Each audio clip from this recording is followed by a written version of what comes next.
Sir start చేయండి sir.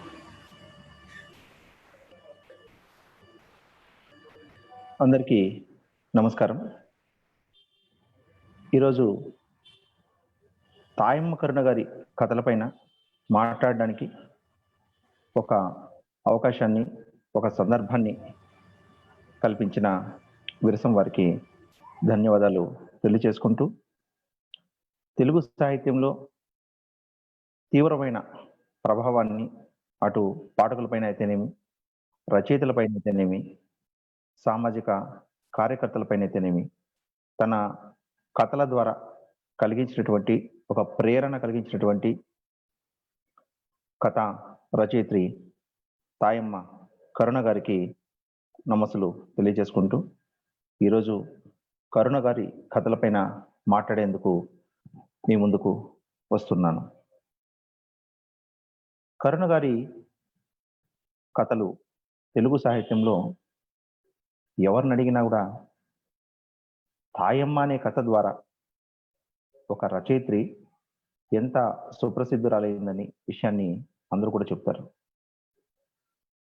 ఒక పాత్ర సాహిత్యంలో గుర్తుండిపోయింది అంటే, ఒక పాత్రని అటు పాఠకులు కానీ, రచయితలు కానీ, విమర్శకులు కానీ గుర్తుపెట్టుకున్నారు, ఆ పాత్రకు సంబంధించి సాహిత్యంలో తగిన గుర్తింపు ఉంది అంటే, ఆ పాత్ర ద్వారా, ఆ కథ ద్వారా ఒక రచయిత పేరు నిలబడిపోయింది అంటే, తను సృష్టించిన పాత్ర ఎంత బలవంతమైందో, ఎంత బలమైందో మనకు తెలుస్తుంది.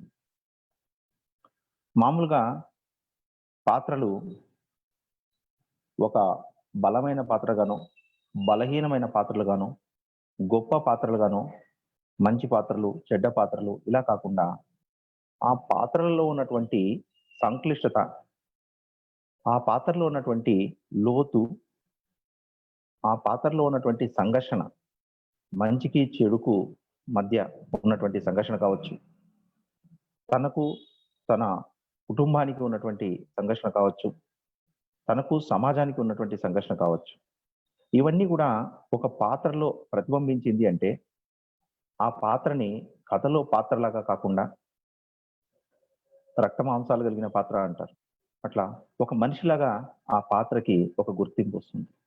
ఒక పాత్రని ఒక మనిషిగా గుర్తించడం జరుగుతుంది. అది ఏ సాహిత్యంలోనైనా కావచ్చు, కథల్లో కావచ్చు, నవల్లో కావచ్చు, నాటకంలో కావచ్చు. ఒక పాత్రని ఒక సజీవ మనిషిగా, ఒక సజీవ మానవుడిగా, ఒక సహమానవుడిగా మనం గుర్తించగలుగుతున్నాం అంటే, ఆ పాత్ర చాలా గొప్పదై ఉంటుంది. అలా సాహిత్యంలో నిలిచిపోయే పాత్రలు చాలా ఉన్నాయి. తెలుగు కథల్లో తీసుకుంటే తాయమ్మ కానీ, కౌలమ్మ కానీ, ఈ రెండు కూడా తెలుగు సాహిత్యంలో ఎప్పటికీ కూడా నిలిచిపోయే పాత్రలు. సాధారణంగా పురుషులు రాసే కథలకి, స్త్రీలు రాసే కథలకి ఒక ప్రధానమైన తేడా ఎప్పుడు కూడా ఉంటుంది. ఎంత కాదనుకున్న ఒక పితృస్వామ్య స్వభావం, ఒక ఆ లక్షణాలు ఏవైతే ఆ రచయితల్లో చాలా మందిలో కనిపిస్తాయి, అదే రచనలో పరిశీలించినప్పుడు ఒక మాతృస్వామ్య స్వభావం ఆ కథల నిండా ఉంటుంది. అది బహుశా నాకు స్త్రీల కథల్ని చదివినప్పుడు నాకు ఆ కథలు పురిటి వాసన వేస్తాయి. ఆ కథలు ఆ పురిటి వాసన వేయడం అనేది చాలా గొప్ప జీవ లక్షణంగా నేను భావిస్తాను. అట్లా పురిటి వాసన వేసే కథల్ని 2 కథా సంపుటాల ద్వారా కరుణ గారు తెలుగు సాహిత్యానికి అందించారు. మొదట ఈ పుస్తకం తాయమ్మ కథ, మీరు అందరూ కూడా చూసి ఉంటారు. తాయమ్మ కథ అని మొదటి కథా సంపుటిని కరుణ గారు ప్రచురించారు. దీని తర్వాత జీవితం అనే 2వ కథా సంపుటిని ఇటీవల తాయమ్మ కరుణ గారు ప్రచురించారు. మొదటి కథా సంపుటంలోని 16 కథల్ని కలిపి, జీవితం సంపుటిలో ఉన్నటువంటి 14 కథలతో కలిపి మొత్తం 30 కథలు కూడా ఈ 2వ కథా సంపుటిలో మనం చదువుకోవచ్చు. మొదటి సంపుటి విషయానికి తీసుకుంటే 1994 నుంచి 2018 వరకు 2008 వరకు 16 కథల్ని 10 సంవత్సరాల కాల వ్యవధిలో కరుణ గారు రాశారు. రెండవ సంపుటి తీసుకున్నప్పుడు అంటే రెండవ సంపుటిలో ఉన్నటువంటి రెండవ భాగంలో ఉన్నటువంటి కథలను తీసుకున్నప్పుడు 2011 నుంచి 2016 వరకు 14 కథల్ని 6 సంవత్సరాల కాలంలో రాశారు. మొత్తం 16 సంవత్సరాల కాలంలో 30 కథల్ని కరుణ గారు రాశారు. వాస్తవానికి ఇంతకుముందు మనము కథల గురించి చెప్పుకున్నాం. ఆ కథలు ఎలా గుర్తుండిపోయి, ఆ పాత్రలు ఎలా గుర్తుండిపోయాయి. ఈ పాత్రలు గుర్తుండిపోవడం, ఈ కథ గుర్తుండిపోవడం మాట అటుంచితే, ఆ కరుణ గారి పేరు అసలు పేరు పద్మ. తెలుగు సాహిత్యంలో పద్మ అనే రచయిత్రి ఎవరు అంటే చెప్పలేరేమో. కరుణ అనే రచయిత్రి ఎవరు అంటే చెప్పగలుగుతారు. కానీ తాయమ్మ కరుణ అంటే పూర్తిగా చెప్పగలుగుతారు. అట్లా కరుణ గారికి పద్మ, తాయమ్మ కరుణ, కరుణ ఈ 3 రకాల పేర్లు ఉన్నాయి. ఈ కథల వెనకాల ఇంతకుముందే చెప్పినట్టు ఈ కథల్లో అన్నిటిలో కూడా ఒక పురిటి వాసన ఏదైతే ఉందో ఆ పురిటి వాసన అది పాఠకుల్ని ఉక్కిరిబిక్కిరి చేస్తుంది. 2 రకాల జీవితాలు మనకు ఇందులో కనిపిస్తాయి. ఒకటి సామాజిక జీవితం, రెండోది ఉద్యమ జీవితం. ఆమె కథలు రాసేటప్పటికీ ఆమె ఉద్యమంలో ఉన్నప్పుడు సామాజిక జీవితంలో ఉన్నటువంటి కథల్ని, ఆ కథా వస్తువుల గురించి కథలు రాశారు. ఉద్యమం నుంచి బయట వచ్చిన తర్వాత ఉద్యమానికి సంబంధించిన కథలు రాశారు. ఇదొక పరిశీలన. మరి ఈ 2 రకాల జీవితాల్లో ఉన్నటువంటి వైవిధ్యం, ఈ 2 రకాల జీవితాల్లో ఉన్నటువంటి సంఘర్షణ, దాదాపు 14 సంవత్సరాలు ఆమె ఉద్యమంలో ఉన్నారనుకుంటే, తర్వాత ఒక 14 సంవత్సరాలు గడిచాయనుకుంటే, దాదాపు ఈ 28, 30 సంవత్సరాల కాలం నాటిది 3 దశాబ్దాల సాంస్కృతిక చరిత్ర ఈ కథల నిండా పరుచుకుని ఉంటుంది. ఇంకా ఈ కథలు రాసిన తర్వాత విమర్శకులు కానీ, రచయితలు కానీ, సాహితీవేత్తలు కానీ ఆమె నుండి నవల ఆశించడంలో తప్పులేదు. ఎందుకంటే శివారెడ్డి లాంటి వాళ్ళు కూడా ఈ కలం నుండి ఒక నవల వస్తే బాగుంటుంది అని అన్నారంటే, ఒక విస్తృతమైన జీవితాన్ని కథల్లో ఏ రకంగానైతే వివిధ పాత్రల ద్వారా, కథల ద్వారా చూపించారో, ఈ రకమైన ఆ జీవిత సంఘర్షణని, ఒక మానవుడి యొక్క వేదనని, మానవుడి యొక్క ఆర్తిని, మానవ సంబంధాల్లో ఉండే లొసుగుల్ని, మనిషి పోగొట్టుకుంటున్న మానవ సంబంధాల్ని, పోగొట్టుకోకుండా కాపాడుకుంటున్న మానవ సంబంధాల్ని, ఒక మనిషి అంటే ఉన్నటువంటి విలువని, ప్రేమ, కరుణ వీటికి సంబంధించింది. ఇవి ఒక సామాజిక ఉద్యమ జీవితాల నడుమ అనుభవము, అవగాహన, ఒక స్పష్టత, ఒక మంచి దృక్పథం ఉన్నటువంటి కరుణ లాంటి వాళ్ళు ఒక నవల రాయాలని చాలా మంది కోరుకుంటారు. ఒక రచయిత నుండి కొన్ని రచనలు వెలుగు చూసిన తర్వాత, కొన్ని పుస్తకాలు వచ్చిన తర్వాత ఒక ఎక్స్‌పెక్టేషన్ అనేది ఆ రచయిత పైన పెరుగుతుంది. పాఠకులు, విమర్శకులు, సాహితీవేత్తలు కొంత ఆశిస్తారు. ఈ నెక్స్ట్ ఏం రావాలి? ఈవిడ, ఇతను తర్వాత ఇంకో ఈ రచన చేస్తే బాగుంటుంది అని ఒక ఆశించడం అనేది ఉంటుంది. ఎప్పుడైతే వాస్తవానికి దగ్గరగా రచయితలు ఉంటారో, వాస్తవ జీవితాన్ని తన రచనల్లో రచయితలు చూపించగలుగుతారో, అప్పుడు తప్పనిసరిగా ఈ డిమాండ్ తీవ్రత పెరుగుతుంది. ఇంకా రాయాలి, మీరు ఇంకా రాయండి, మీరు ఏం మానేశారే, రాయడం మానేశారే, మీ తర్వాత కథ ఏం రాస్తున్నారు, మీ రచన తర్వాత ఏం చేస్తున్నారు అనే కుతూహలం పాఠకుల్లో ఉంటుంది. తాయమ్మ కరుణ గారి కథల్లో 2 విషయాలు ఉన్నాయి. ఆడవాళ్ళు ఎందుకు పుట్టామా అని అడుగుతారు. అయ్యో నన్ను ఎందుకు కన్నావమ్మా అని అడుగుతారు. రెండోది, తల్లి నన్ను ఎందుకు నీతో పాటు తీసుకొని పోలేదు, తండ్రి నువ్వు నన్ను ఎందుకు నీతో పాటు నన్ను తీసుకెళ్ళలేదు, ఎందుకు నన్ను ఇక్కడ వదిలేసావు, ఎందుకు నన్ను తీసుకెళ్ళలేదు అని మరణించేటువంటి తల్లి కానీ, తండ్రిని కానీ గుర్తు చేసుకొని ఆ స్త్రీలు దుఃఖపడతారు. స్త్రీ బాధల గురించి, స్త్రీలు పడే వేదన గురించి, స్త్రీలు అనుభవించే హింస గురించి చాలా మంది రచయితలు చాలా రచనలు చెప్పి ఉండవచ్చు. కానీ ఒక నాలుక తప్ప, ఒక నాలుక పైన తప్ప ఒళ్ళంతా దెబ్బలు తినడం గురించి రాసిన రచయిత్రి ఎవరైనా ఉన్నారంటే అది కరుణ గారు మాత్రమే. ఆహ్, ఆ హింస, ఆ ఘర్షణ, ఆ బాధ అది ఒక మానవ ఆత్మ ఉన్న వాళ్ళకి మాత్రమే అనుభవంలోకి, స్పర్శలోకి వచ్చే విషయం.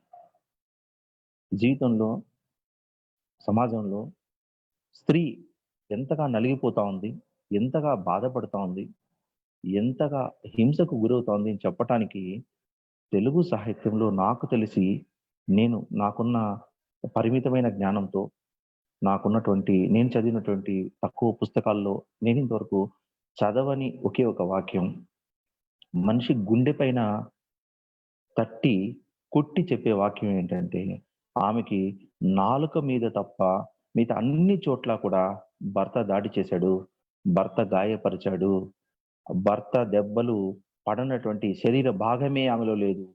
ఒక్క నాలుక తప్ప అనే ఒక వాక్యం, ఈ ఒక్క వాక్యం ఆయమ్మ కరుణ గారి యొక్క కథల గురించి విశ్లేషించమంటే, చెప్పమంటే ఈ ఒక వాక్యం ఆయమ్మ కరుణ గారిని తెలుగు సాహిత్యంలో నిలబెడుతుంది. ఇంకొక విషయానికి తీసుకొనొస్తే, సాధారణంగా బట్టల గురించి, తిండి గురించి, భోజనం గురించి, ఇతరత్ర అవసరాల గురించి, ఇతరత్ర మౌలిక వసతుల గురించి, సౌకర్యాల గురించి బాధపడే స్త్రీలుంటారు. బాధపడే బాలికలుంటారు. ఈమె కథల్లో చాలా చోట్ల ఆ పాత్రలు పిల్లలు గావచ్చు, పెద్దలు కావచ్చు, ఒక మాట అంటుందావిడ. "అరే! నవ్వును మర్చిపోయాను" అంటుంది. "నవ్వడం మర్చిపోయాను" అంటుంది. "నేను నవ్వడం మర్చిపోయాను" అంటుంది. అసలేంటి ఆ నవ్వే రాదామెకి. జీవితంలో ఒక స్త్రీ నవ్వును మర్చిపోవడం ఏంటసలు? నవ్వటాన్ని మర్చిపోవడం ఏంటసలు? నవ్వనే అంశానికి తావు లేకుండా ఆ జీవితం ఉన్నదంటే, ఆ బాలికల జీవితం, ఆ స్త్రీల జీవితం మరి ఎంతటి దుస్థితిలో ఉంది అనేది చెప్పడానికి ఇదొక ఉదాహరణ. అసలు చిన్న అమ్మాయిలకు, చిన్న పిల్లలకు ఆ పెద్దలు భయపెట్టి, "మీరు గనుక నవ్వావంటే, నువ్వు నవ్వావంటే దెబ్బలు తింటావు. నువ్వు నవ్వావంటే దెబ్బలు తింటావని" ఆ చిన్న పిల్లని భయపెట్టి, అసలు నవ్వు రాకుండా ఉండాలంటే, దెబ్బలు తినకుండా ఉండాలంటే ఏం చేయాలి అని ఒక విచిత్రమైన, దారుణమైన టెక్నిక్ చెప్తారు. పిల్లలు దొడ్డికెళ్ళేటప్పుడు చెంబు తీసుకెళ్తారు. ఆ చెంబు పట్టుకెళ్ళినప్పుడు, ఆ దొడ్డికి కూర్చున్నప్పుడు, ఆ చెంబులో ఉన్న నీళ్ళని నోట్లో వేసుకోవాలి. అట్లా నోట్లో వేసుకొని ఉన్నావంటే, అప్పుడు నీకు నవ్వు రాకుండా ఉంటుంది అని.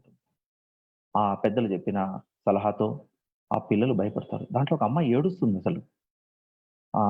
బాగా నవ్వి ఆ అమ్మాయి ఒక అమ్మాయి ఏడుస్తుంది. ఎందుకు ఏడుస్తున్నావంటే, "నాకు భయమవుతా ఉంది. నేను నవ్వుతాను బాగా. నేను కూడా దెబ్బలు తింటానా? నాకు నాకు నవ్వు ఆపుకోవడం రాదు. నేను నవ్వితే నేను కూడా దెబ్బలు తింటానా?" అని ఏడుస్తుంది. ఒక అమ్మాయిలో నవ్వటం పట్ల అంత భయాన్ని సృష్టించిందెవరు? అమ్మాయిలు నవ్వకూడదు అని చెప్పిందెవరు? అమ్మాయిల్ని నవ్వటానికి దూరం చేసిందెవరు? ఏ సమాజం చిన్నప్పటి నుంచే బాలికల్ని కనీసం మనసారా నవ్వుకోవటానికి కూడా దూరం చేసింది?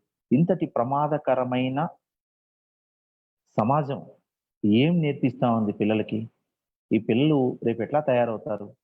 ఈ పిల్లలు ఇంతటి భయాలతో, ఇంతటి సందేహాలతో వాళ్ళ జీవితంలో వాళ్ళు ఎంత మేరకు ఎదుగుతారు? వాళ్ళు వాళ్ళ పిల్లల్ని ఎంత మేరకు ఎదగనిస్తారు? మరి మానవ హక్కులు లేదంటే సమాజంలో ఉన్నటువంటి సమానత్వం, మరి వీటిలో ఉన్నటువంటి ఈ ఘర్షణ ఏదైతే ఉందో, ఎక్కడైతే ఇది లోపించిందో దానికి సంబంధించిన సూటి ప్రశ్నలు కొన్ని ఈ కథల్లో ఉన్నాయి. ఈ కథల్లో ఎక్కడ ఏదో ఉపన్యాసం చెప్తున్నట్లుగా గాని, ఏదో వ్యాఖ్యానిస్తున్నట్లుగా గాని, ఏదో సిద్ధాంతాలను పట్టుకొని కథలు అల్లినట్లుగా గాని ఉండదు. ఈ కథలు ఒక సిరా బుడ్డిలో ముంచి తీస్తే కలంలో ఎలా ఆ సిరా అంటుకొని ఉంటుందో, ఆ రకంగా ఇవన్నీ కూడా జీవితంలోంచి వచ్చిన కథలు. నేను అందుకనే చెప్పాను. ఈ కథల నిండా ఒక పురిటి వాసన వేస్తా ఉంటుంది. ఒక బిడ్డ పుట్టినప్పుడు ఎలాంటి వాసన వస్తుందో, ఆ తల్లి కోసం బిడ్డ ఎట్లా ఆరాటపడతాడో, ఆ పాఠకుడికి ఆ కథకి ఉన్నటువంటి సంబంధం, తల్లికి, బిడ్డకి ఉన్నటువంటి సంబంధంలాగా నాకనిపించింది కథలు చదివిన తర్వాత. ఒక ఆర్తి అంటే ఒక చిన్న పిల్లల దగ్గర నుంచి కూడా ఆ నీళ్ళ కోసం వాళ్ళు పడే బాధ. అంటే ఈ గ్రామీణ ప్రాంతాల్లో ఒక మరి అటవీ ప్రాంతాల్లో నీళ్ళ కోసం ఎలాంటి బాధలు పడతారు? ఆ నీళ్ళ కోసం మనం చెరువుల్ని తవ్వించుకోవడం ఎలాగా? ఆ నీళ్ళ కోసం ఆ చెరువుల్ని సంరక్షించుకోవడం ఎలాగా? లోతు చేసుకోవడం ఎలాగా? బావుల్లో పూడిక తీసుకోవడం ఎలాగా? మరి అట్లాంటి పేదరికంలో ఉన్నటువంటి గ్రామీణ ప్రాంతాల్లో ఉన్నటువంటి ప్రజలకు ఆ నీళ్లు కనీసం ఆ బురద నీళ్లు లేదంటే ఆ చెరువులో ఉన్నటువంటి ఆ బురద నీళ్లు ఎంత రక్షణగా ఉన్నాయి అనే అంశాలు. మనకు తెలియని సాధారణ పాఠకులకు తెలియని జీవితం ఈ కథల్లో ఉంది. నేను అనుకోవడము సామాజిక జీవితం గురించి రాసిన, ఉద్యమ జీవితం గురించి రాసిన కరుణ గారి కథల్లో మనకు తెలియని అనేక అంశాలున్నాయి. మనకు కనిపించే అనేక అంశాల్లో మనం పట్టించుకోలేనివి సాధారణ ప్రజలు గాని, పాఠకులు గాని చాలా ఈ కథల్లో అల్లుకొని ఉంటాయి. ఈ పాత్రలు కలవరపెడతాయి. ఒక రకంగా కన్నీరు తెప్పిస్తాయి. ఈ హింసకి అంతం లేదా అనిపిస్తుంది. ఆ స్త్రీ పైన ఈ పురుషుడి యొక్క ఆధిపత్యం ఏంటి? ఈ ఇంత దారుణమా? ఇంత దారుణంగా ఒక స్త్రీ హింసకు గురవుతా ఉందా?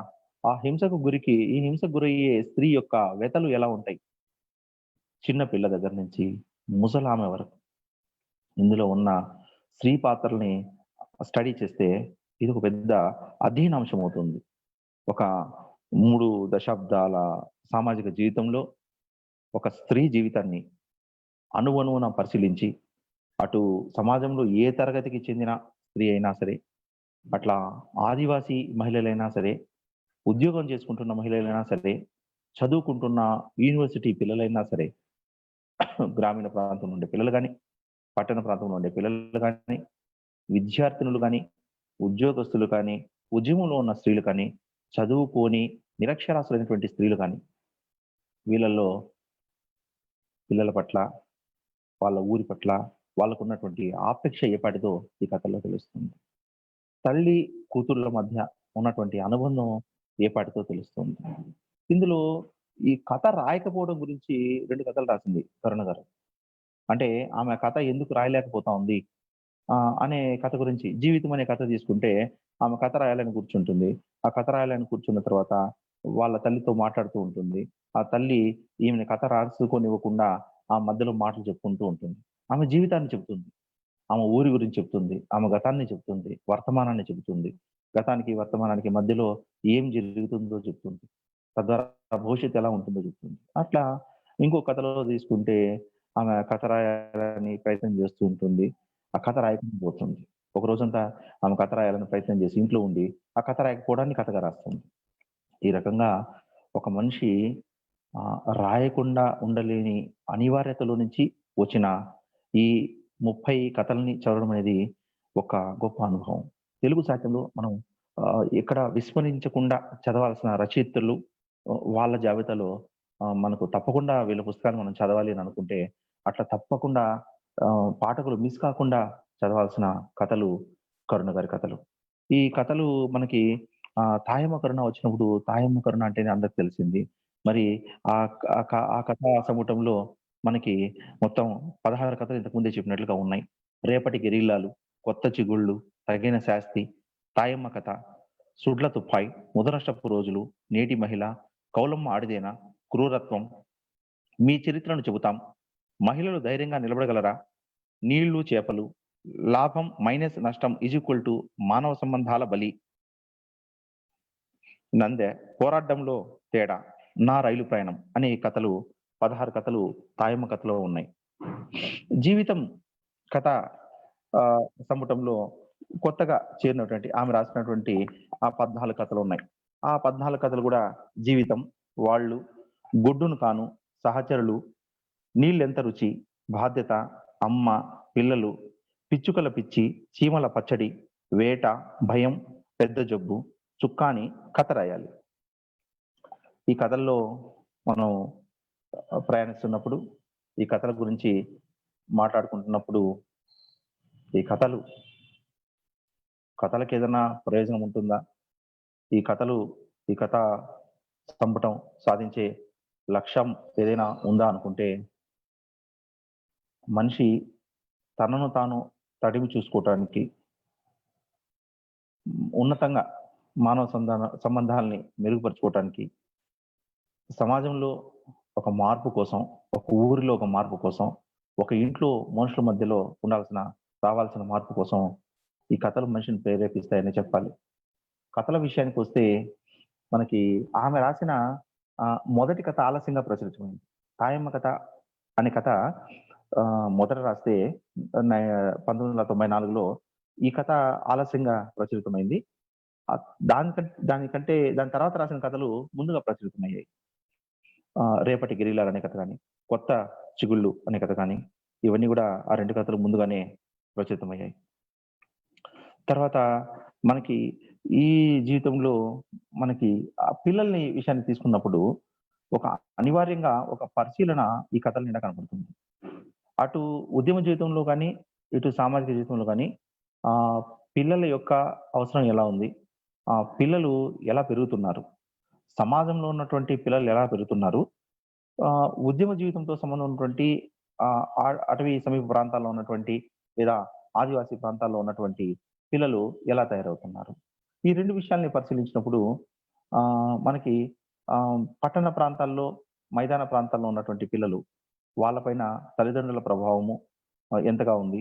వాళ్ళు ఎంత స్వార్థపూరితంగా వాళ్ళ ప్రవర్తన ఉంది? వాళ్ళు ఎంత మోడర్నైజ్డ్‌గా ఉండడానికి ప్రయత్నం చేస్తున్నారు? సపోజ్ ఒక కథలో తీసుకుంటే ఒక చిన్నమ్మాయి 6 ఏండ్ల అమ్మాయి గురించి వాళ్ళ తల్లి అంటుంది. ఈ అమ్మాయి అపార్ట్మెంట్‌లో ఎవరి పుట్టినరోజైనా గూడా సరే చాలా విశేషంగా తయారవుతుంది. అందం పైన ఇప్పటి నుంచి ఈ అమ్మాయికి చాలా ఎక్కువ శ్రద్ధ కలుగుతా ఉంది. గంటలు గంటలు ఆహ్, తయారవుతుంది. కనీసం ఆ అమ్మాయి ఏ రంగు డ్రెస్సులు వేసుకుంటే, ఆ రంగు డ్రెస్సులన్నీ గూడా ఆ స్టిక్కర్స్ పెట్టుకుంటుంది. చుక్కలు పెట్టుకుంటుంది. ఆ రంగులన్నీ గూడా చుక్కలు ఉండేట్లుగా కాంబినేషన్ ఉండే విధంగా చూసుకుంటుంది అంటుంది. అంటే ఇక్కడ వచ్చేసరికి అదే ఒక చిన్న అమ్మాయి ఒక అటవీ ప్రాంతంలో ఉన్నటువంటి అమ్మాయి గాని, అబ్బాయి గాని అక్కడికొచ్చేసరికి వాళ్ళు ఊరి సమస్యల గురించి మాట్లాడడం మొదలుపెడతారు. ఊర్లో ఉన్నటువంటి కరువు గురించి మాట్లాడతారు. లేదంటే ఊర్లో ఉన్నటువంటి ఆధిపత్యం గురించి మాట్లాడతారు. ఊర్లో మనుషులకు జరుగుతున్న కష్టాల గురించి, మనుషులు ఎదుర్కొంటున్న కష్టాల గురించి, మనుషులకు ఏర్పడుతున్న ఇబ్బందుల గురించి మాట్లాడతారు. అంటే ఈ కథల్లో మనకు తెలియకుండానే ఈ కథల్ని చదివినప్పుడు ఒక పట్టణ జీవితంలో ఉన్నటువంటి అమ్మాయిలు, అబ్బాయిలు ఎలా తయారవుతున్నారు? ఒక పల్లెల్లో ఉన్నటువంటి నాగరికతకు కొంత దూరంగా ఉన్నటువంటి పల్లెల్లో ఉన్నటువంటి అబ్బాయిలు, అమ్మాయిలు ఎలా తయారవుతున్నారు? ఈరోజు మనము ఈ సాహిత్యం ద్వారా గాని, ఈ కథల ద్వారా గాని, నవల ద్వారా గాని, నాటకం ద్వారా గాని, అనువాద పుస్తకాల ద్వారా గాని, మొత్తం పైన సాహిత్యంలో ఉన్నటువంటి వివిధ ప్రక్రియలు అన్నీ తీసుకుంటే గూడా, ఈ ప్రక్రియలన్నీ కూడా మనం రేపటి మానవుడికి ఒక భరోసా ఇవ్వడం కోసమే అనుకుంటే, మనం రేపటి సమాజాన్ని మనం తయారు చేసుకోవాలి అనుకుంటే, రేపటి సమాజంలో అందరికీ కూడా హక్కులు, స్వేచ్ఛ, సమానత్వం ఇవన్నీ ఉండాలి. స్త్రీల సాధికారత ఉండాలి. స్త్రీలకు సమాన హక్కులుండాలి. బాలికల పైన వివక్ష కొనసాగకూడదు. వృద్ధుల్ని గౌరవించాలి. ఈ రకంగా ఒక మెరుగైన సమాజం ఉండాలి. మానవీయ విలువలు ఆ సమాజంలో ఉండాలి అనుకుంటే, ఆ మానవీయ విలువల పైన గౌరవంతో ఉన్నటువంటి సాహిత్యాన్ని, ఈ సాహిత్యాన్ని, ఈ సాహిత్యంలో ఉన్నటువంటి పాత్రల్ని గూడా మనం విస్తృతంగా ముందుకు తీసుకెళ్లాల్సిన అవసరం ఉంది. ఈ కథల పైన చాలా చర్చ జరగాలి. కరుణ గారి కథల పైన ఈ కరుణ గారు రాసినటువంటి కరుణ గారు చూపినటువంటి కథల్లో చూపినటువంటి ఆ జీవితాల్లో ఉన్నటువంటి సంఘర్షణ పైన, మానవీయ విలువల పైన, మానవ విలువల్ని కాపాడుకోవటం కోసం జరిగిన ఈ సంఘర్షణ పైన, ఇక్కడ ఉన్నటువంటి ప్రేమ, అనుబంధాలు ఈమె ఈ కథల్లో చెప్తున్నటువంటి చాలా చిన్న చిన్న విషయాలు. మనుషులకి పరస్పరం ఒకరంటే ఒకరికి గౌరవం ఉండాలి. పెళ్లి అనేది కూడా సరే ఎప్పుడు కూడా ఆ దాంపత్యం అనేది కొంతకాలం తర్వాత నేను చెప్పింది నువ్వు వినాలి, లేదా నువ్వు చెప్పింది నేను వినాలి అని ఒకరి ఆధిపత్యానికి లోను కాకుండా ఉండాలి. పరస్పర అవగాహన ఉండాలి. పరస్పరం ఒకరిని ఒకరు క్షమించుకుంటూ ఉండాలి. ఎక్కడా గూడా మనకి ఒక డామినేషన్ ఉండకూడదు. ఒక ఆధిపత్యం ఉండకూడదు. అనే విషయంతో ఎంత సున్నితంగా చెప్తారంటే ఈ కథల్లో ఈ కథలు ఒకసారి చదువుతున్నప్పుడు ఒక అంతర్లయ ఒకటి మనలో ప్రవహిస్తూ ఉంటుంది. ఈ కథల్లోంచి ఒక అంతర్లయ మనలో ఒకటి ప్రవహిస్తూ ఉంటుంది. మనము ఆ ప్రదేశంలోకెళ్ళిపోతాం. అది అడవి గావచ్చు, కొండ గావచ్చు, లోయ కావచ్చు, చిమ్మ చీకటి గావచ్చు, ఒక భయంకరమైన వాతావరణం కావచ్చు. లేదు ఒక ఇల్లు, పిల్లల్ని ఆదరించే ఒక తల్లి ఉన్న చోటు కావచ్చు. ఈ కథలో మనం అనేక రకాల ప్రయాణం చేస్తాం. ఈ ప్రయాణం నాకు ఒక 3 రోజులుగా ఆహ్, ఈ 30 కథల్ని ఈ 3 రోజులుగా చదువుతుంటే ఒక్కొక్క కథ ద్వారా ఒక్కొక్క ప్రాంతానికి వెళ్ళి, అక్కడ ప్రయాణం చేసి, అక్కడ ఉన్నటువంటి ఒక వాస్తవ దృశ్యాన్ని చూసి, మరి ఇంకో చోటికి వెళ్తూ ఉన్నట్లుగా ఒక 30 ప్రయాణాలుగా అనిపించింది నాకు ఈ కథలు. 30 కథలు గూడా 30 రకాల ప్రయాణాలు చేశామేమో అనిపిస్తుంది. ఈ కథల్లో మనకి మరి ఆ జీవితం, ఆమె చెబుతున్నటువంటి జీవితం ఈరోజు ఓ ఈ కొన్ని వేల కథలు తెలుగు సాహిత్యంలో వస్తున్నాయనుకుంటే, వాటిల్లో ఈ 30 కథల యొక్క స్థానం ఏమిటి అననుకుంటే, ప్రతి కథలో కరుణ ఏం చెప్పడానికి ప్రయత్నం చేశారు? ఆ కథలో ఎలాంటి ఆర్తి ఉంది? పాఠకుడికి ఈ కథలు కనెక్ట్ అవుతాయా లేదా? పాఠకుడు ఈ కథల్ని ఓన్ చేసుకుంటాడా లేదా? అనే ప్రశ్న వచ్చినప్పుడు చాలా కథల్లో పాఠకులకు ప్రశ్నలు ఎదురవుతాయి. చాలా కథల్లో పాఠకులకు సమాధానాలు దొరుకుతాయి. ఒక ఓ విషయం ఏంటంటే, ఈ కథలు ఎక్కడ కూడా ఆగడం లేదు. ఈ కథలు మామూలుగా ఎండ్‌లెస్ స్టోరీస్ అంటారు. అట్లా ఈ కథల్లో ఎక్కడ ముగింపు లేదు. ఎక్కడ ముగింపు లేదు. ఒక మంచి నిర్ణయాలు తీసుకోవటం, కొనసాగడం. ఆహ్, హ్మ్. ఒక ఒక భర్త చాలా దారుణంగా హింస పెడుతున్నాడనుకుంటే, ఆ హింసని భరించి ఆవిడ ఎప్పుడు నోరు తిరగనాడు కూడా ఆ నోరు తిరగడం. అక్కడి నుంచి కదలడం. ఎక్కడ కూడా నిరాశ లేదు. నిస్పృహ లేదు. నిరాశావాద ధోరణి లేదు. ఒక ఆశావాద దృక్పథం ఉంది. ఒక ప్రాపంచిక దృష్టి ఉంది. ఒక మంచి సమాజం ఉండాలి. మనుషులు మంచిగా ఉండాలి. మెరుగైన సమాజం ఉండాలి అనే ఒక తపన ఉంది. కథల విషయానికొస్తే ఇక్కడ 'నేటి మహిళ', 'నేటి మహిళ' అనే ఒక కథ విషయానికొస్తే, ఆ 'నేటి మహిళ' అనే కథలో అమ్మాయిలు మాట్లాడుకుంటూ ఉంటారు. మన కాలేజీలో అమ్మాయిలు మాట్లాడుకున్నట్లు మాట్లాడుకుంటూ ఒక అబ్బాయి అడుగుతాడు. "అసలు ఆడవాళ్ళందరూ ఉద్యోగాలకు రావడం వల్లే మగవాళ్ళకి ఉద్యోగాలు లేకుండా పోయాయి" అంటాడు. అదేంటి? ఆహ్, మే మరి మీరు ఉండొచ్చు కదా! మీరు ఇంట్లో ఉండొచ్చు కదా! మేము ఉద్యోగాలకెళ్తాము అంటాడు. లేదు మేమింత డబ్బులు పోసింది, మేమింత చదువుకుంది ఇంట్లో ఉండేదానికా? ఇంటి పని చేసేదానికా? కాదు. ఒక స్త్రీ చేసే శ్రమకు ఎక్కడ విలువ లేకపోవడం అనేది ఈమె కథల్లో అన్ని కథల్లో కనిపిస్తుంది. స్త్రీ చేసే శ్రమకు, ఇంటి చాకిరీకి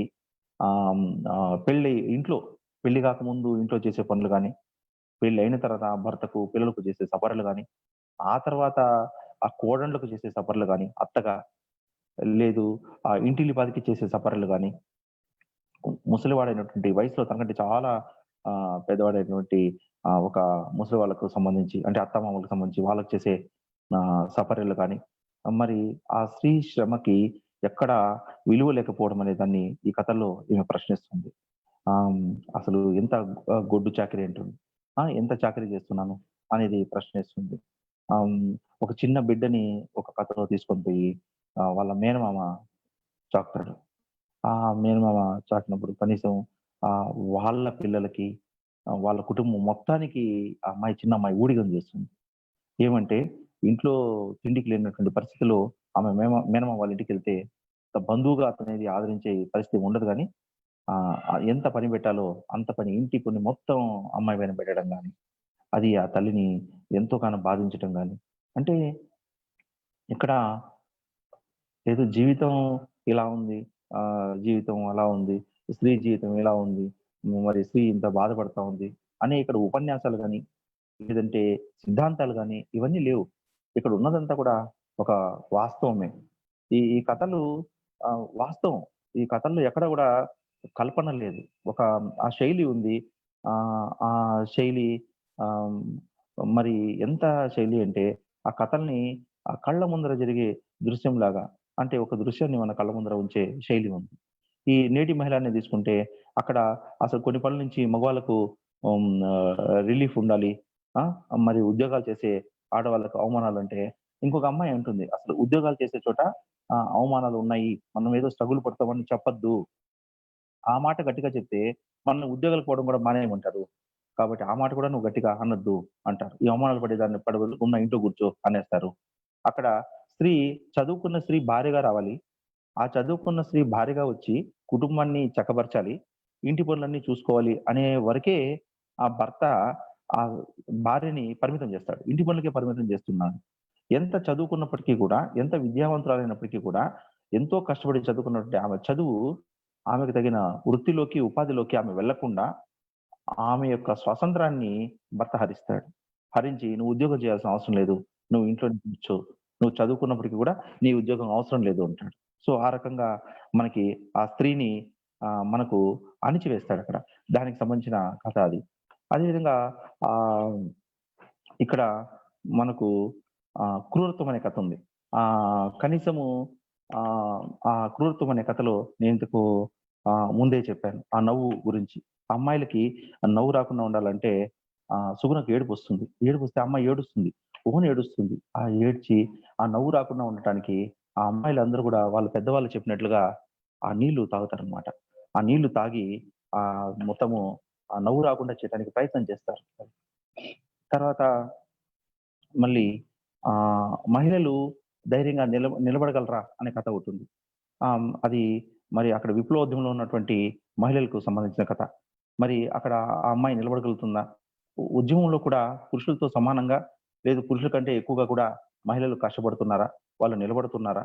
మరి వాళ్ళ యొక్క ఇది ఏంటి అనేది అక్కడ ఆమె ఆ కథలో చెబుతుంది. అదేవిధంగా మనకి ఇక్కడ లాభం మైనస్ నష్టం ఈజ్ ఈక్వల్ టు మానవ సంబంధాల బలి అనే కథ భూమికలో వచ్చింది. ఈ ఈ కథ మనకి ఈనాటి సమాజాన్ని, మనుషుల్ని అంతా కూడా భూతద్దంలో చూపించిన కథల్లో ఒకటనమాట. వాళ్ళ విజయ వాళ్ళ ఇంటాయన బంధుమిత్రుల కథ అనమాట ఇది. ఈ ఒక అమ్మాయి కూతురికి పెళ్లి చేసిన తర్వాత 45 సంవత్సరాల విజయ 65 సంవత్సరాల తల్లి దగ్గర పడుకొని ప్రశాంతంగా నిద్రపోతుంది. ఏమి అంటే కనీసం అక్కడ ఆహ్, ఆమె ఎట్లా మారిపోతుందంటే, ఆ మహిళ ఎట్లా మారిపోతుందంటే, ఆమెకి ఇవన్నీ చూసి, ఆ డబ్బుకి సమాజంలో ఇచ్చే విలువ ఇవన్నీ కూడా చూసేసి, డబ్బుకే ప్రాధాన్యత ఉందేమో, మానవ సంబంధాలకు విలువ లేదేమో అనుకోని, ఆ డబ్బును దాచిపెట్టాలనుకుంటుంది. డబ్బును పొదుపు చేయాలనుకుంటుంది.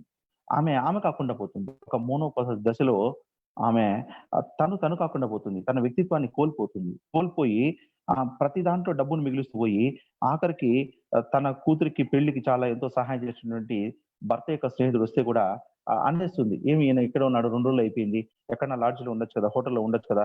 మరి అంతా ఈడ కుప్పటి తింటావంటే ఎట్లా అవుతుంది" అని. ఆ స్నేహితుడు ఆ మాట వినేస్తాడు భర్త స్నేహితుడు.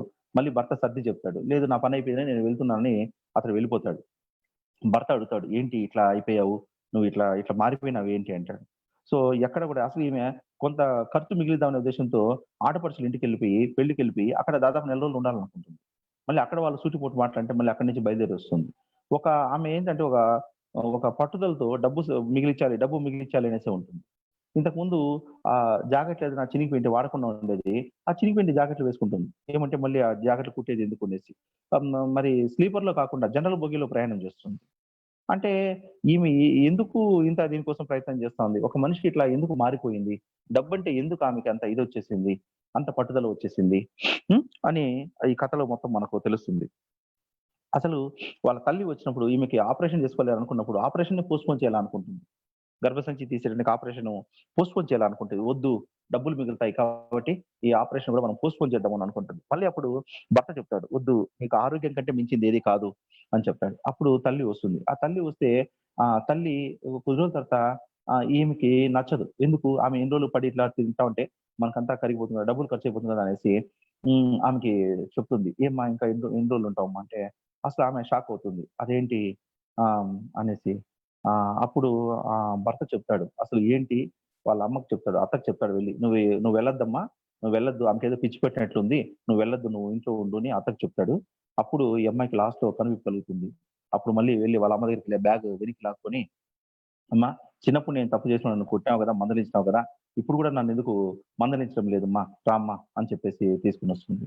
ఆమె నాగలి పట్టి దున్ని వ్యవసాయం చేసి తనను సాకిందిదంతా అప్పుడు ఆ అమ్మాయికి వాళ్ళ తల్లి ఎంత కష్టపడింది అనేది తెలుస్తుంది. తనపై తనకి అసహ్యం వేస్తుంది. ఎందుకు నేనిట్లా మారిపోతున్నాను? ఒకరింట్లో ఉండే వస్తువులు నా ఇంట్లో లేదని నేనెందుకు అనుకుంటున్నాను? డబ్బులుండే వాళ్ళకి నేనెందుకు గౌరవిస్తున్నాను? నా వల్ల నేను గౌరవించకుండా ఒక డబ్బులున్న అమ్మాయిని తీసుకొనొచ్చి ఆ అమ్మాయికి ఒక 200 ఖర్చు పెట్టి ఆమెని సాటిస్ఫై చేశాను. ఎందుకంటే ఆమెకు డబ్బులుందనే ఉద్దేశ్యంతో. మిగతా వాళ్ళని నేనెందుకు పట్టించుకోలేదు? అసలు నాలో ఇంత మార్పు ఎందుకొచ్చింది? అని ఆవిడ బాధపడుతుంది. మళ్ళీ అక్కడ మారిన తర్వాత చాలా రోజుల తర్వాత ఆ అమ్మాయి వాళ్ళ తల్లి దగ్గర పడుకొని ప్రశాంతంగా నిద్రపోతుంది. నిద్రపోయి ఆ నిద్రపోతూ ఒక మాట అనుకుంటుంది. ఈ వస్తు ప్రపంచంలో నన్ను నేను కాపాడుకోవాలి. ఈ యాంత్రిక ప్రపంచంలో, లాభ నష్టాల ప్రపంచంలో నన్ను నేను కాపాడుకోవాలి అని అనుకుంటుంది. సో, మనకి అక్కడ ఆ అమ్మాయి యొక్క అమ్మాయిలో వచ్చినట్టు మార్పు ఎందుకొచ్చిందంటే, సమాజంలో వచ్చినటువంటి మార్పు. సమాజంలో ఎందుకొచ్చింది? డబ్బుకి ఎప్పుడైతే విలువ పెరిగిందో, ఇంట్లో ఉండే మనుషులకు కాకుండా, ఇంట్లో ఉండే వస్తువులకి ఎప్పుడైతే విలువ పెరిగిందో, ఇంటికి ఎప్పుడు విలువ పెరిగిందో, ఆ ఇంటిని చూసి, ఇంట్లో ఉండే వస్తువుని చూసి మనుషుల్ని అంచనా వేయడము, మనుషులకు విలువ ఇవ్వడం సమాజంలో ఎప్పుడైతే పెరిగిందో, మనుషుల ధోరణిలో, ఆలోచన ధోరణిలో మార్పొస్తా ఉంది. ప్రతిదాన్ని డబ్బుతో తోచడం. ఒకవేళ ఎక్కడ మిగిలిచ్చేయాలనుకుంటే డబ్బులు మిగిలిచ్చడము, ఎక్కడ మనం డబ్బు పొదుపు చేయాలనుకుంటే అక్కడ పొదుపు చేయడము. అసల ఆమె భోజనం మానేస్తుంది. డైట్ చేద్దామండి అంటుంది భర్తతో. మనం డైట్ చేద్దామండి అంటుంది. ఎందుకు అంటే ఆరోగ్యం కోసమని అబద్ధం చెప్తుంది. కానీ ఏదో మిగిలిచ్చేయాలనే తాపత్రయం. కూతురికి పెళ్లి చేసేసుంటుంది. అయినా మనము ఎంత బ్యాలెన్స్ ఉంది? ఎంత అప్పులున్నాయి? ఇక్కడి నుంచి మళ్ళీ మనం ఏమేమి సంపాదించగలుగుతాం? ఏమేమి మిగిల్చగలుగుతామని లాభ నష్టాల్ని బేరీజు వేసుకుంటుంది. ఒక మనిషిలో వచ్చినటువంటి ఆ మార్పు ఎందుకొచ్చిందంటే, ఆ సమాజంలో ఉన్నటువంటి విలువల్లో గుర్తించడంలో ఉన్నటువంటి మార్పు వల్ల, ఈ వ్యక్తిలో వచ్చినటువంటి మార్పుని చాలా ప్రతిభావంతంగా ఆ కథలో చూపిస్తుంది కరుణ. ఇక్కడ మళ్ళీ మనకిక్కడ చూసుకున్నప్పుడు 'నా రైలు ప్రయాణం' అనే ఒక కథ ఉంది. ఆ రైలు ప్రయాణంలో అసలు ఆ పాత్ర పేరు చెప్తుంది కరుణ. ఏం చెప్తుందంటే, జీవిత విధానం పట్ల సంతృప్తి గల పెద్దావిడ అంటుంది.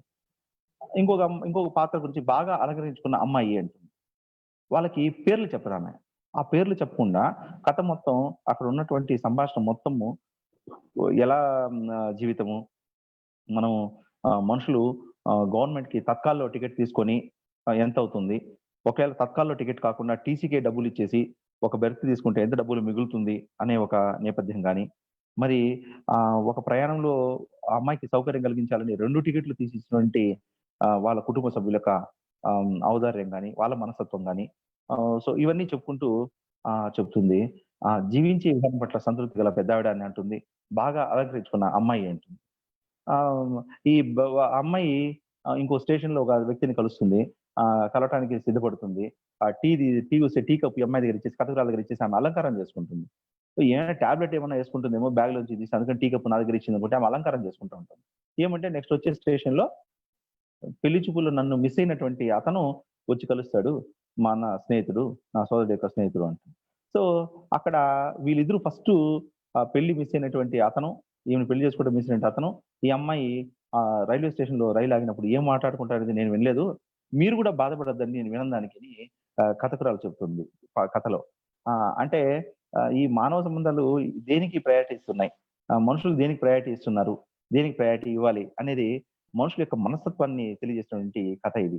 ఆమె చాలా చక్కగా మనుషుల్లో ఉన్నటువంటి మనస్తత్వ పరిశీలన చాలా చాలా అబ్జర్వేషన్ ఉంది.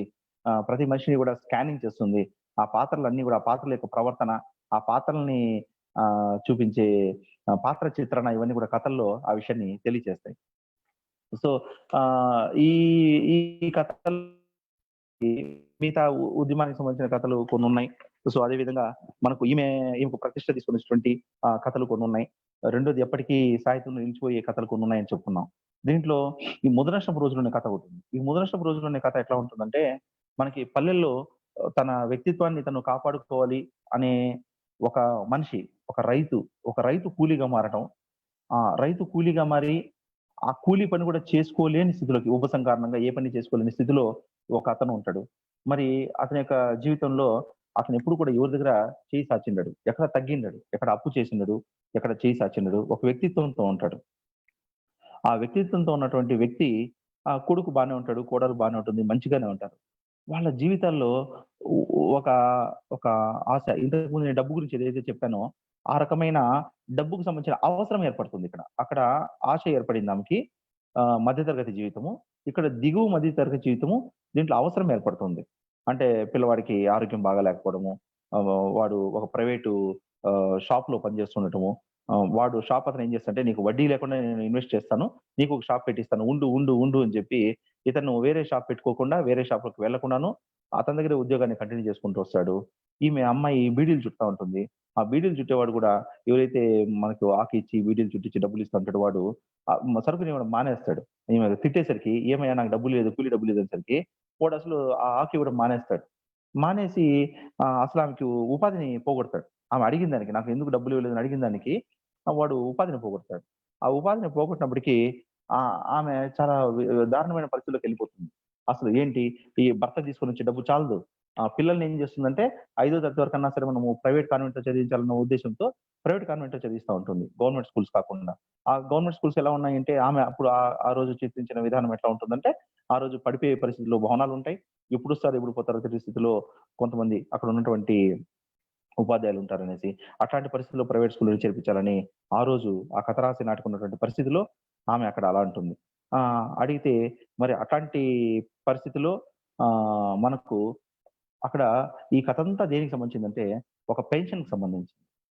అప్పట్లో ఆ రోజు ఉన్నటువంటి పరిస్థితుల్లో ఆ పెన్షన్ అనేది, ఓల్డ్ ఏజ్ పెన్షన్ అనేది ఎవరికి ఇచ్చేవాళ్ళంటే, ఆ గ్రామంలో ఎవరికైతే ఓల్డ్ ఏజ్ పెన్షన్ వస్తా ఉందో, వాళ్ళు చనిపోయిన తర్వాత ఆ ఊర్లో ఉన్నటువంటి వ్యక్తిని ఎంపిక చేసి వాళ్ళకి ఓల్డ్ ఏజ్ పెన్షన్ ఇచ్చేవాళ్ళు. సో, అక్కడ అధికారులు ఏం చెప్తారు? ఓల్డ్ ఏజ్ పెన్షన్ కావాలంటే, వృద్ధాప్య పెన్షన్ కావాలంటే, మీ ఊర్లో ఎవరన్నా చనిపోయినప్పుడు మీకు పెన్షన్ ఇస్తాము. ఎవరు చనిపోయినారో చూసుకొని, అప్పుడు మీరు అక్కడ మీ పేరు రాసుకోండి.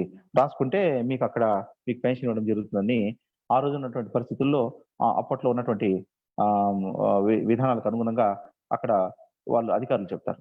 అప్పుడు చెప్తే మరి అతను ఎదురు చూస్తాడన్నమాట. చాలా మంది ముసలివాళ్ళు ఏం చేస్తారంటే, ఇంకా ఇతరత్రా ముసలివాళ్ళు ఎవరైనా జబ్బుతో ఉంటే వాళ్ళు వెళ్లి పలకరిస్తూ ఉంటారు. ఎట్లా పలకరిస్తారంటే, "ఏమయ్యా, ఆరోగ్యం ఎలా ఉంది?" అని చూస్తారు. వీడు అసలు ఎప్పుడు చనిపోతాడు? ఎన్ని రోజులు బతికుంటాడు? వీని అనారోగ్యం ఏ స్థితిలో ఉంది? అని పరామర్శకు వచ్చిన వాళ్ళు చూసుకెళ్తా ఉంటారు. ఇతను ఇక్కడ ఈ కథలో ఉన్నటువంటి వ్యక్తి చాలా దగ్గర బంధువు దగ్గరికెళ్లి అది ఆరోగ్యం బాగాలేదని తెలిసి వెళ్తాడు. వెళ్లి మామూలుగా పలకరించడానికి వెళ్తాడు. వెళ్తే వాళ్ళ కోడలు విసుక్కుంటుంది ఇతను రాగానే. ఇతను మాట్లాడేసి కూడా పట్టించుకోకుండా ఎళ్ళిపోతుంది ఏదో అరుస్తా. తర్వాత వాళ్ళ బంధువు దగ్గరికెళ్లి అతను ఆరోగ్యం బాలేదు అని పరామర్శిస్తాడు. ఎలా ఉంది ఏమి అంటే, అతను కూడా చిరాగ్గానే మాట్లాడతాడు. మాట్లాడి అతను అంటాడు, నాకు మనుషులు వస్తా ఉంటేనే నాకు చిరాకుగా ఉంది. వచ్చి నాకు ఎట్లా ఉంది, ఒంట్లో బాగాలేదా అని అడుగుతుంటే నాకు ఇదిగా ఉంది అంటాడు. ఏమి అంటే, వచ్చినోళ్ళంతా కూడా వీడెప్పుడు పోతాడా? వీడు పోతే ఇప్పుడు పెన్షన్ రాసుకుందామని కాసుకున్నారు కనీసము అనేసి అంటాడనమాట.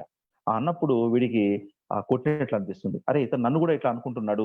నేను ఇతన్ని మామూలుగా పలకరిద్దామని వస్తే కూడా ఇతనేదో ఇతను ఎప్పుడు చచ్చిపోతాడని చూసుకొని పోయేదానికి వచ్చినట్లుగా ఉన్నాము అని అనుకుంటాడు.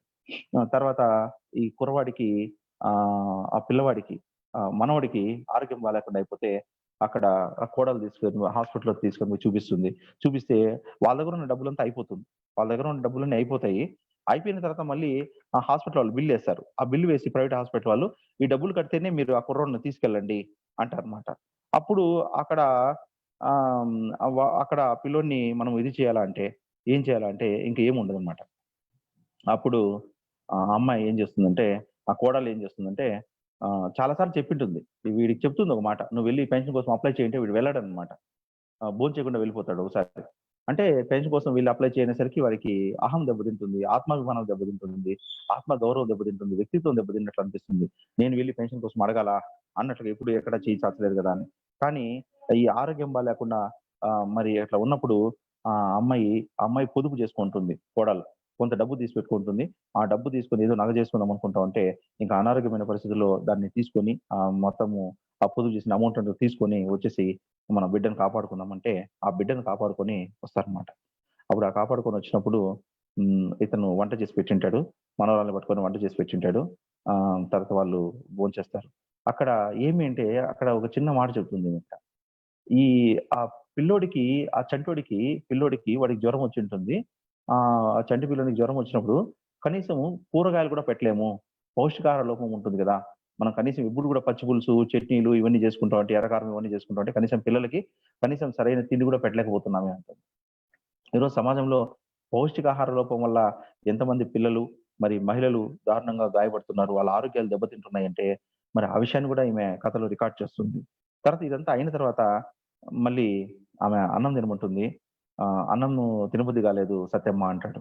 ఆ చెంబు తీసుకోడు. మంచం పైనుంచి లేయలేడు అతను. "ఒంట్లో బాగాలేదా?" అంటే, "ఏదో కడుపులో దేవినట్లుగా ఉంది" అంటాడు. సో, ఇంక వెళ్ళేసి ఇంక కండువా భుజం పైన వేసుకొని, చెప్పులు తొడుక్కొని అతను వెళ్తాడు. ఆ రోజు కార్యక్రమం జరుగుతా ఉంటుంది. పెన్షన్ కార్యక్రమం. ఆ రోజు అక్కడికెళ్తాడనమాట. అతను వెళ్ళే పరిస్థితిని ఎలా చెప్తుందంటే, మోయలేని బండరాయి మీద పెట్టినట్లు, భూమిలోకి దిగబడిపోతున్నట్లు, చీము నెత్తురు లేనట్లు, ప్రాణాన్ని ఎవరో చేయి పెట్టి గుంజి అవతల పారేసినట్లు, కాళ్ళీడ్చుకుంటూ అతను బడివైపోతున్నాడు నారయ్య అంటుంది. ఇతడు ఆహ్, ఎ ఎ అంటే మానవ సంబంధాలు ఈ ఆర్థిక సంబంధాలుగా, మరి ఈ ఆర్థిక పరిస్థితులు ఏ రకంగా మనుషుల్ని మనుషులుగా కాకుండా చేస్తున్నాయనేది ఆ కథలో చెప్తారు. కౌలమ్మ ఆడదిన కథ తీసుకుంటే ఇది చాలా విశిష్టమైన కథగా చాలా మంది విమర్శకులు చెప్పినటువంటి కథ. చాలా మంది పాఠకులు కౌలమ్మ ఆడదిన కథని చదివే ఉంటారు. ఆమెకి అసలు గిన్నెలు తోమి తోమి చేతుల్లోని గీతలు అరిగిపోయాయి కౌలమ్మకి అని అంటుంది. అక్కడ చెప్పినప్పుడు అసలు ఆ శ్రమ ఎంత శ్రమ చేస్తుంది, ఆమె ఎంత శ్రమ చేస్తుంది అనేది అక్కడ జస్ట్ ఒక చిన్న మాట ద్వారానే ఆమె చెప్తుంది. తన భర్త వచ్చి ఆమెను ఎప్పుడు అనుమానించాడు. దొడ్డికి పోతే కూడా అనుమానించాడు. దొడ్డికి పోతే కూడా తాళం వేసుకొని అక్కడ టాయిలెట్ దగ్గర కూర్చునేవాడనమాట. ఇతను కాపలా కాసేవాడు. వీధిలో ముగ్గేస్తుంటే కూడా ఆమె ముగ్గేస్తున్నంత సేపు కాపలా కాసేవాడు. తెల్లవారుజామున వెళ్లి ముగ్గేస్తుంది. అప్పుడు కూడా కాపలా కాస్తుంటాడు. ఆ సమయంలోన వెళ్తా ఉంటే కూడా ఈమెని కొట్టేవాడు. అసలు ఏంటి? ఎవరో వాడు నీకోసం వచ్చాడు అనేసి. అంటే ఆ రకమైన అనుమానము ఉండేదనమాట. ఈ అనుమానం ఉండి నిలువెల్ల ఎప్పుడు గూడా మొత్తం అనుమానిస్తూనే ఉంటాడు. అంత అనుమానించేటటువంటి భర్త ఎప్పుడు గూడా ఆమె అంత దుఃఖంలో గూడా ఆమెకు ఏమనిపిస్తుందంటే, ఇదంతా గూడా ఆమె ముసలామె అయిన తర్వాత అప్పటికి ఆమె ఒకటి అనుకుంటుంది. మళ్ళీ చిన్న పాప అయితే ఎంత బాగుంటుంది. ఆ! అని అనుకుంటుంది. ఒక చిన్న పాప అయిపోతే ఎంత బావుంటుంది. మళ్ళీ జీవితం మొదలైతే ఎంత బావుంటుంది అనుకుంటది. అక్కడ మనకి ఆమెకి ఏడ్చడం అనేది ఆమెకి ఎప్పుడు ఇతరుల ముందర ఏడ్చడం అనేది ఇష్టం ఉండదు. ఆమె ఆమె యొక్క ఆత్మగౌరవానికి సంబంధించిన విషయం అన్నమాట. ఆమె పాత్రలు కడిగేటప్పుడు "ఏం నాయనమ్మ ఏడుస్తున్నావని" మనవరాలు అడిగితే, "లేదు కంట్లో సబ్బు నీళ్లు పడింది" అంటది. సో, అట్లా అన్నమాట. ఆమె కనీసము బయట ఎదుటి వాళ్ళ ముందర ఏడ్చడానికి కూడా ఉండదన్నమాట. సో, ఈమెకి ఒక పంచాయతీకొస్తారనమాట. ఒక 3 గదులు ఉంటాయి. 2 గదుల్లో కొడుకులుంటారు. ఇంకో దాంట్లోకొచ్చేసరికి ఈ ముసలతను మళ్ళీ వచ్చింటాడు. రెండో పెళ్లి చేసుకుంటాడు. ఈ కొడుకులు పెళ్లి చేసుకునే వయసులో అతను రెండో పెళ్లి చేసుకుంటాడు. చేసుకొనుండి ఈమెను చాలా నిర్లక్ష్యం చేసుంటాడు. పిల్లల్ని వదిలేసుంటాడు. అక్కడ మళ్ళీ వాడికంతా వయసు ఉడికిపోయి కళ్ళు కనపడకుండా పోయిన తర్వాత, వాడి డబ్బులన్నీ అయిపోయిన తర్వాత వాడు వైద్యం చేస్తుంటాడు. వైద్యం చేసి చుట్టుపక్కల గ్రామాల్లో వైద్యం చేస్తుంటాడు. అదయిన తర్వాత ఆమె రెండో పెళ్లి చేసుకున్నటువంటి ఆవిడ ఈ కళ్ళు కనపడకుండా పోయిన తర్వాత వదిలేస్తే, మళ్ళీ వాడిక్కడ కొడుకుల దగ్గరకొచ్చింటాడు. వచ్చేసరికి ఈమేం చేస్తుందంటే, వరండాలోకొచ్చి ఆమె పడుకోవడం మొదలుపెడుతుంది. ఆమె వరండాలో ఆమె ఇల్లుగా భావించి, ఆమెకి ఇల్లు లేకుండా పోతుంది. మరి అట్లాంటి పరిస్థితిలో గూడా మరి వాళ్ళొక పంచాయతీ పెడతారు. ఎందుకు మరి అతన్ని చూడలేదు, అతన్ని పలకరించలేదు, అతనికి అన్నం పెట్టలేదు, అతడు మోషన్స్ అవుతాంటే అతనికి అంతా శుభ్రం చేయలేదు అని ఈ కౌలమ్మని కొడుకులు, కోడళ్ళంతా ఆడిపోసుకుంటారు. పచ్చిగా తిడతారు. పంచాయతీ పెట్టిస్తారు. పంచాయతీ పెట్టిస్తే ఆమె చెప్తుందప్పుడు. అంతా చాలా ఓపికగా ఉంటుంది. లేదు నేనేమన్నా ఊరికే ఉంటున్నానా? నేను కష్టపడుతున్నాను, పని చేస్తున్నాను. నేను పని చేస్తేనే ఇంత తిండేస్తున్నారు అంటుంది. ఇంట్లోంచి కొంటే ఇది ఏమిది? ఈళ్ళేమన్నా అమ్మీదా? కొడుకుల్ని అడుగుతుంది, కోడళ్ళని అడుగుతుంది. అడిగితే వాళ్ళేమంటారంటే ఇదంతా గూడా ఆయనది. మా నాయనదే గాబట్టి మా నాయన కట్టించిన ఇంట్లో ఆయనకి నువ్వు చాకరీ చేసేటట్టుంటే నువ్వుండాలి. లేకుంటే నువ్వు ఉండాల్సిన అవసరం లేదు. ఎప్పుడైనా సరే నువ్వెవరుంటే పలానాయన పెళ్ళామంటారు గానీ ఇంకోటి చెప్పరు కదా! కాబట్టి నువ్వు ఉండాల్సిందేంటే లోకంలో నువ్వు ఒక్కదానివేనా ఆడదానివి. నువ్వు ఒకదానివేనా ఆడదానివి కాదు. ఇంకా చాలా మందున్నారు. అందరూ నీలాగా ఉంటే ఏమవుతుంది? ఇంత లెక్క చేయకుండా ఉంటే ఎట్లా నువ్వు? నీ పంచాయతీ పెద్దోళ్ళంటారు. అప్పుడు ఆమె అంటుందనమాట. లేదు నేనేమన్నా ఊరికే ఉంటే ఏమన్నా తిండి పెడుతున్నారా? లేదు గదా! నేను మీ తండ్రి అంటే ఎంత ప్రేమ ఉండేవాళ్ళు. మీ భార్యల దగ్గర అతనికి సేవ చేయించండి అంటారు. అన్నప్పుడు వాళ్ళంటారు, లేదు మొగుడు పెళ్ళాం తర్వాత ఎన్నో గొడవలుంటాయి. ఆ గొడవలుంటే సర్దుకోవాలి. అంతేకాని అసలు ఆయన్ని నువ్వు పట్టించుకోకుండా ఉంటే ఎట్లా? లేదు తప్పదు అంటాడనమాట. తప్పదు అన్నప్పుడు అప్పుడు చెప్తుందనమాట ఆమె. ఆహ్, సరే నేను మా అమ్మని ఉంచుకొని అతను నాకు 3 ఏండ్ల బిడ్డప్పుడు నన్ను పెళ్లి చేసుకున్నాడు. అతను అతనికి నాకు ఎంత వయసు తేడా. అయినా నేను ఆహ్, నెత్తెత్తు నేల రాలిన కాడి నుంచి ఏనాడన్నా కడుపు నిండా నవ్వి ఎరిగితినా, తిని ఎరిగితినా, కనిపించినోనికల్లా రంగు కట్టా, ఆఖరికి కొడుకులతో గూడా కట్టా. అప్పుడు ఏ మొగుడు రాకపోయా, ఆనాడు తప్పని చెప్పడానికి అంటుంది. బాధ. నెత్తిత్తు నేల రాలిన కాడి నుంచి ఏనోడన్నా కడుపు నిండా నవ్వి ఎరిగితినా, తిని ఎరిగితినా అంటే, ఈ ప్రశ్న ఒక్క కౌలమ్మదే కాదు. ఈ ప్రశ్న ఒక ఆ శ్రీమూర్తిదే కాదు. అనేక మంది తల్లులది, అనేక మంది మహిళలది. ఆ ఒక్క మాటలో ఒక స్త్రీ యొక్క వేదనని, స్త్రీ యొక్క బాధని, ఆ స్త్రీ పడే సంఘర్షణని, ఆ స్త్రీ దుఃఖాన్ని కరుణ ఎంత చక్కగా, ఎంత బాధతో పాఠకుల హృదయానికి హత్తుకునే విధంగా చెప్తుందనమాట. ఆ తర్వాత హ్మ్. హ్మ్. ఆ కథ చదివిన తర్వాత మళ్ళీ ఆమె చెప్తుంది కథ ఎండింగ్‌లో. నేను ఇక్కడ చేసే పని ఎక్కడ చేసినా నాకింత దొరుకుతుంది. నాకు ఇదేమొద్దు. నా మొగుడంటున్నారు. అతను రెండో పెళ్లి చేసుకున్నప్పుడే దానికి సంబంధించిన వస్తువులన్నీ తీసి పెట్టేశాను. ఆనవాళ్ళేవి లేదు అతను మొగుడంటానికి. నేను ఈ చేసే పని ఎక్కడ చేసినా నాకింత జరుగుతుంది. ఒకవేళ నాకెక్కడ నేను అంత జరగన్నాడు, నాకు కాలిచ్చి ఆడనాడు ఏదైనా ఇంత మందు వేసుకొని సస్తాననేసి ఆమె బట్టలన్నీ మూట కట్టుకొని వెళ్ళిపోతుంది. ఇది కౌలమ్మ ఆడదిన కథ. ఆహ్, కొన్ని వాక్యాలు కథలో ఉన్నటువంటి వాక్యాలు ఆహ్, హ్మ్, మొత్తం జీవితాన్ని ఇప్పుడు నేను చెప్పినటువంటి వాక్యం ఇలాంటి వాక్యాలు దాదాపు చాలా కథల్లో ఉన్నాయి. ఆ వాక్యాలన్నీ తీసుకుంటే ఒక్క వాక్యం చాలు. ఒక్క మాట చాలనమాట. ఆ ఒక్క మాట మొత్తం స్త్రీ జీవితాన్ని, స్త్రీ వేదనని, స్త్రీ సంఘర్షణని మరి స్త్రీ పైన జరుగుతున్న హింసని చూయించేదానికి ఒక్క మాట చాలనమాట. ఆ ఒక్క మాటలోనే కథంతా అర్థమైపోతుంది. ఆ స్త్రీ జీవితం తాలూకు మొత్తం అర్థమైపోతుంది. చాకిరీ గురించి తీసుకుంటే తాయమ్మ కథలో ఒక స్త్రీ చిన్నప్పటి నుంచి చనిపోయేంత వరకు కూడా చేసే చాకిరీ. ఎలాంటి గుర్తింపు, ఎలాంటి విలువ లేనటువంటి చాకిరీ గురించిన మాటలు, ఆ చాకిరీ గురించిన బాధ ఆ తాయమ్మ కథలో ఉంటాయి. ఆమె తను తన పెండ్లంటే ఏందో తెలియకుండానే పెండ్లయిపోయింది అంటుందామె ఒక మాట. ఆమెని అనుమానిస్తాడు భర్త. అనుమానించి ప్రతీదీ అనుమానిస్తూనే ఉంటాడు. ప్రతీదీ అనుమానిస్తూనే ఉంటాడు. అనుమానించి అతన్ని ఆమెని టార్చర్ పెడుతూనే ఉంటాడు. అక్కడ పని కూడా ఏంటంటే ఒక మిల్లు తీసుకుంటాడు. ఆ మిల్లులో ఆమెకు పని ఇస్తారు. ఆ మిల్లు చూసుకుంటూ మొత్తం ఆమె మిల్లు నడుపుకుంటూ ఉంటుంది. సో, ఇతను బాగా ఉన్నదంతా ఖర్చు పెట్టేస్తాడు. సర్పంచ్ పదవిలో ఉంటాడు. సర్పంచ్ పదవి పోతుంది. ఆ తర్వాత కానీ ఈ ఊర్లో పెత్తనాలు చేసుకుంటూ అతను ఏమి పని చేయకుండా అతను తిరుక్కుంటా ఉంటాడు. ఏది పట్టించుకోకుండా ఉంటాడు. కానీ ఈమెను అనుమానిస్తుంటాడు. ఈమెని చావబాదుతా ఉంటాడు. అలాంటప్పుడు కనీసము ఆహ్, ఆ తల్లితో కూడా పంపించరు. మొగుడినడిగితే వాళ్ళ అమ్మని అడగమంటాడు. వాళ్ళ అమ్మనడిగితే నా పెద్ద కొడుకుని అడగండి అంటారు. కనీసము ఆ ప్రసవానికి తీసుకొని పోవాలనే తల్లొస్తే కూడా ఈ అమ్మాయిని పంపించరు. పంపించకుండా లేదు పంపించడానికి కుదరదంటే అమ్మాయి తల్లి ఏడ్చుకుంటూ ఎళ్ళిపోతుంది. పెట్లమ్మా అనేసి. ఈ అంటే ఆమెకు జురుబాటు కానప్పుడు ఆహ్ మేనమామ వాళ్ళ ఇంట్లో ఇచ్చింటే, ఆ మేనమామ ఏం చేస్తుంటే రెండో పెళ్లి వానికి ఇచ్చి ఈ అమ్మాయిని పెళ్లి చేస్తాడు. అప్పుడు కూడా ఈ తల్లి అడుగుతుంది. మొదటి భార్యని వాళ్ళేదో టార్చర్ పెట్టి పంపించేసారట కదా! అంటే అట్లేం లేదు గిట్టిన వాళ్ళు ఏదో చెప్తారని అట్లా ఏదో మభ్యపెట్టి ఏమి విధిలేని పరిస్థితుల్లో రెండో పెళ్లి వానికి ఇచ్చి ఆ మేనమామ పెళ్లి చేసుంటాడు. అక్కడ ఒక మాట అంటుంది తాయమ్మ కథలో "నీళ్లు పోసుకున్నా పని చేయాల్సిందే నీళ్లాడేదాకా. మళ్ళా తొమ్మిదో రోజు పురిటిల్లిన తర్వాత కూడా మళ్ళీ పని చేయాల్సిందే" అంటుంది. ఒక స్త్రీ ఎంతో జాగ్రత్తగా ఉండాల్సినటువంటి ఆహ్, స్థితిలో తనకు గర్భం వచ్చినప్పుడు, ప్రసవ సమయంలో, ప్రసవానంతరము ఎక్కడైతే స్త్రీ జాగ్రత్తగా ఉండాలనో, అలాంటి పరిస్థితుల్లో గూడా ఆమె చాకిరీ తప్పడం లేదు. ఆ చాకిరీ తప్పడం లేదు అనే విషయాన్ని ఆమె అక్కడ చెప్తుంది. చెప్పేసి మళ్ళీ ఆమె ఏదో ఇంక విధిలేని పరిస్థితుల్లో తల్లిని వెతుక్కుంటూ ఆమె వెళ్తుంది. వెళ్ళిన తర్వాత ఆ బిడ్డ పుట్టిన తర్వాత కూడా చెప్పు మిస్ కూడా రాకపోవడం గాని, మళ్ళీ ఈ ఘర్షణ ఇవన్నీ గూడా ఉంటాయి. మళ్ళీ ఆమె తల్లి తీసుకొని రావడం గాని, ఇవన్నీ గూడా చెప్తారు. అయితే కనీసము ఆహ్, ఆమె అంటుందనమాట. ఆ తల్లి ఈ పంచాయతీకొచ్చినప్పుడు వీళ్ళ భర్త అంటాడు. అసలు బంధువులొస్తారు. పంచాయతీకి తీసుకొనొస్తే ఎవరు గూడా ఈమె వైపు మాట్లాడే వాళ్ళుండరు. వీళ్ళ వైపు మాట్లాడే వాళ్ళుండరు. అతడు చాలా దారుణంగా మాట్లాడితే కూడా అప్పుడు వాళ్ళ అమ్మ అంటుంది. మనకు ఇంటోడు లేదు, ఇటోడు లేదు, అటోడు లేదు అంటుంది. ఇటువైపు ఎవరు లేరు, అటువైపు ఎవరు లేరు అంటుంది.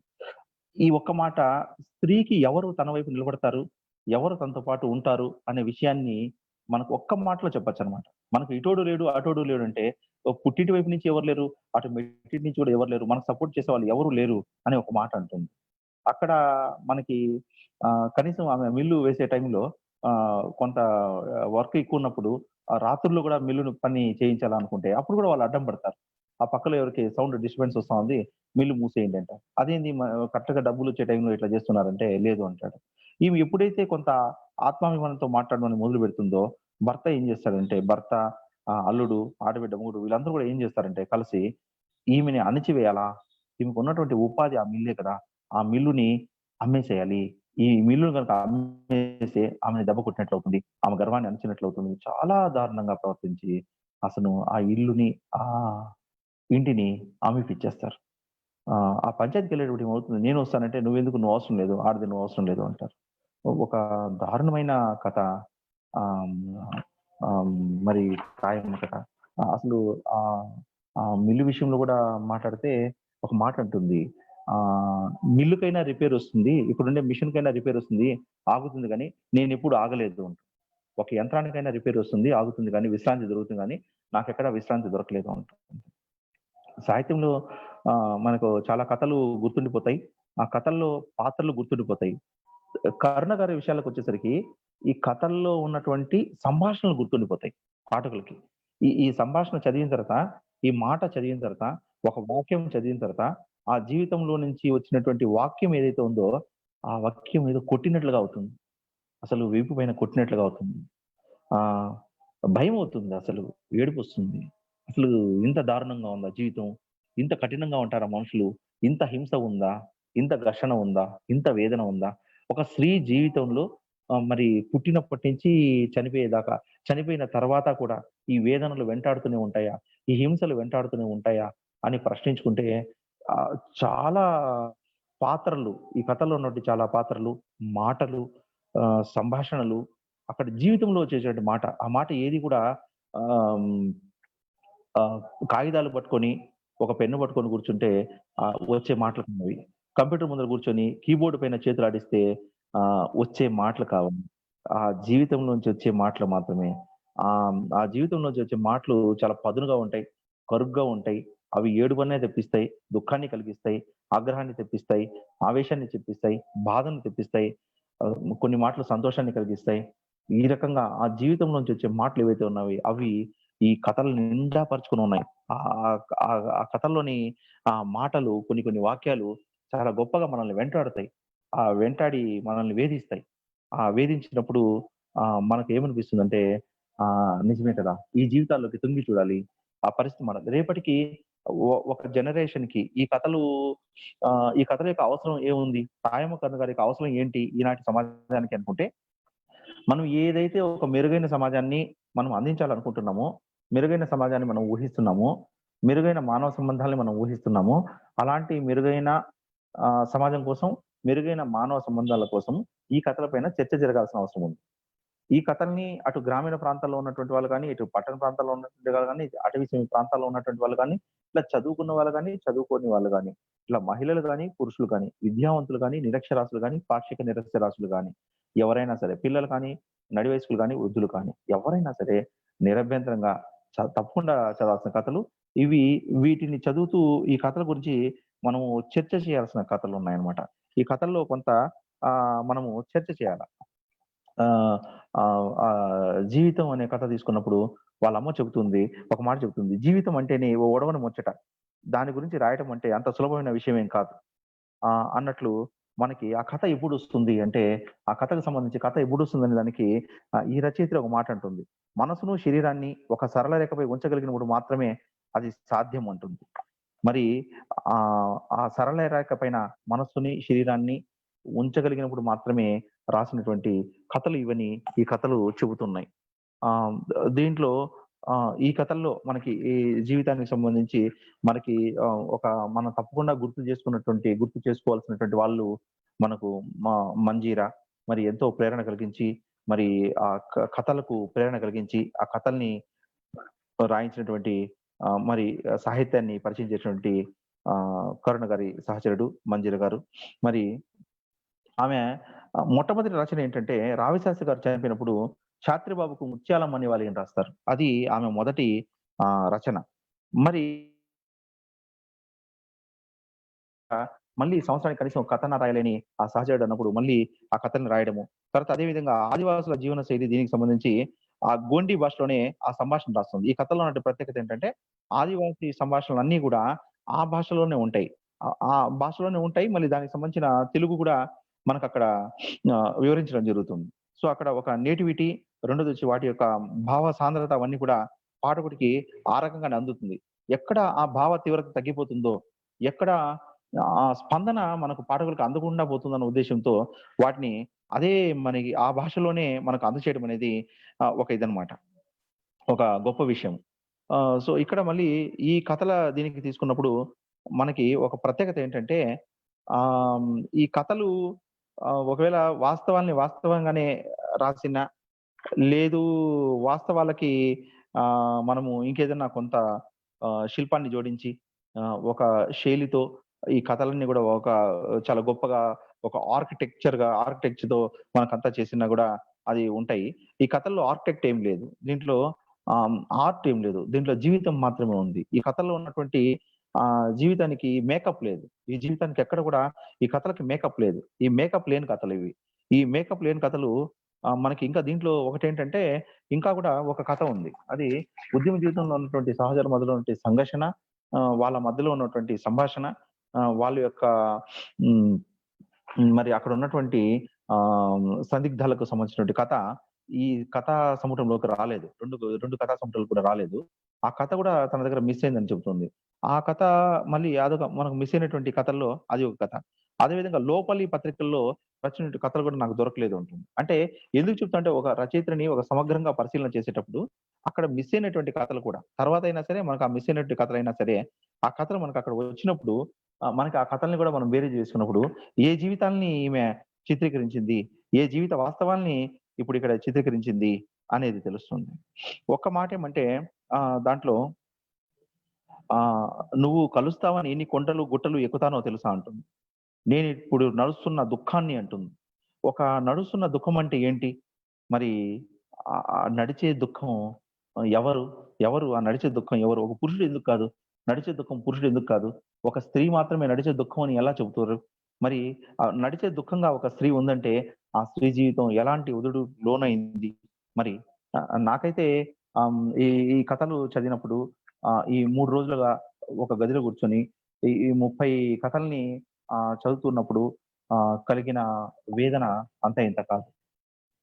ఆహ్, హ్మ్, ఈ కథల్లో మన అమ్మమ్మలున్నారు, నానమ్మలున్నారు, అమ్మలున్నారు, సహచరులున్నారు, పిల్లలున్నారు.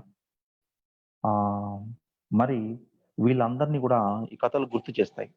వీళ్ళందరిని గూడా ఈ కథలు గుర్తు చేసి ఒక మన కుటుంబాల్లో ఉన్నటువంటి, సమాజంలో ఉన్నటువంటి మానవ సంబంధాలను మనం ఎంత మెరుగుపరుచుకోవాలి అనే విషయాల్ని తెలియజేస్తాయి.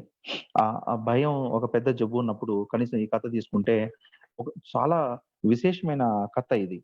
కనీసము ఒక భర్తకి అతను చేసిన పొరపాటు వల్ల హెచ్ఐవి పాజిటివ్ వస్తే 'ఆశాదీపం' అనే కథా సంకలనంలో వచ్చింది.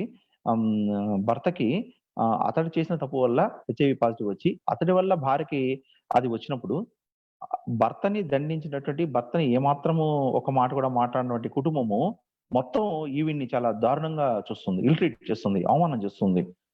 ఇంట్లోకి రానివ్వరు. వంటింట్లోకి రానివ్వరు. పిల్లల్ని ఎత్తుకోనివ్వరు. భర్తతో మాట్లాడనివ్వరు. భర్త తిరగబడతాడు. "ఏంటి ఏం అడుగుతున్నావు? ఏమి అది ఇది" అని అడుగుతాడు. గొడవ చేసుకుంటాడు. అసలు సంతోష్ అతన్ని నిలబెట్టినప్పుడు అతను చాలా గొడవ పడతాడు.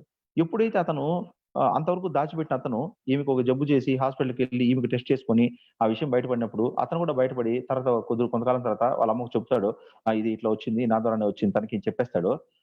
అతడికి ఆరోగ్యం మెరుగుపడుతూ వస్తుంది. అతడు సంతోషంగా ఉండడం మొదలుపెడతాడు. అతడు ఎప్పుడైతే సంతోషంగా మొదలుపెడతాడో, ఈమె కృంగిపోతూ రావడం అనేది మొదలుపెడుతుంది. అతడి ఆరోగ్యం బాగుపడుతూ వస్తుంది. ఈమె ఆరోగ్యం కృంగిపోతూ వస్తుంది. అప్పుడు డాక్టర్ తిడుతుంది. ఒక హెచ్ఐవి పాజిటివ్ వచ్చినంత మాత్రాన ఎయిడ్స్ అని కాదు. మరి ఇట్లా ఉండకూడదు. అతను ఆరోగ్యాన్ని డెవలప్ చేసుకుంటున్నాడు. అతను బాగున్నాడు. నువ్వు ఇట్లా తగ్గిపోతున్నావు అని హెచ్చరిస్తుంది. అప్పుడు ఆ పిల్లల హోంవర్క్ కార్డ్ తీసుకొని ప్రోగ్రెస్ కార్డ్ తీసి మొత్తం కొన్ని సబ్జెక్ట్‌లో ఫెయిల్ కూడా అయిపోయింటారు. పిల్లలకేమో దూరం అయిపోయి ఉంటుంది. సరే ఈమె ఒక ఆలోచన వస్తుంది. ఆలోచన వచ్చేసి సరే అసలు ఏంటి అనేసి మనకు ఇదైపోయి ఆ పిల్లల్ని తీసుకొని దగ్గర తీసుకొని ఆ కొత్తగా జీవితాన్ని మళ్ళీ స్టార్ట్ చేస్తుంది. స్టార్ట్ చేసి నేనే ఇట్లా ఉంటే చదువుకున్న మహిళగా నేనే ఇలా ఉంటే గ్రామీణ ప్రాంతాల్లో ఉండే మహిళల పరిస్థితి ఎలా ఉంటుంది? వాళ్ళలో చైతన్యం ఎలా వస్తుంది? ఎప్పుడొస్తుంది? ఎవరు తీసుకొనొస్తారని ఆలోచించి ఆమె రాత్రి 8 గంటలప్పుడు వేడి నీళ్లు స్నానం చేస్తుంది. స్నానం చేసి ఆమెకి ఇష్టమైన చీరని చాలా రోజులు తనకి ఇష్టమైన చీరని కట్టుకుంటుంది. వంటింట్లోకొస్తుంది. ఆమె ముఖాన్ని చూసి, ఆ విజయ ముఖాన్ని చూసి వాళ్ళ అత్త కూడా చప్పుడు చేయకుండా గమ్మున ఉంటుంది. అది కథ ఎండింగ్.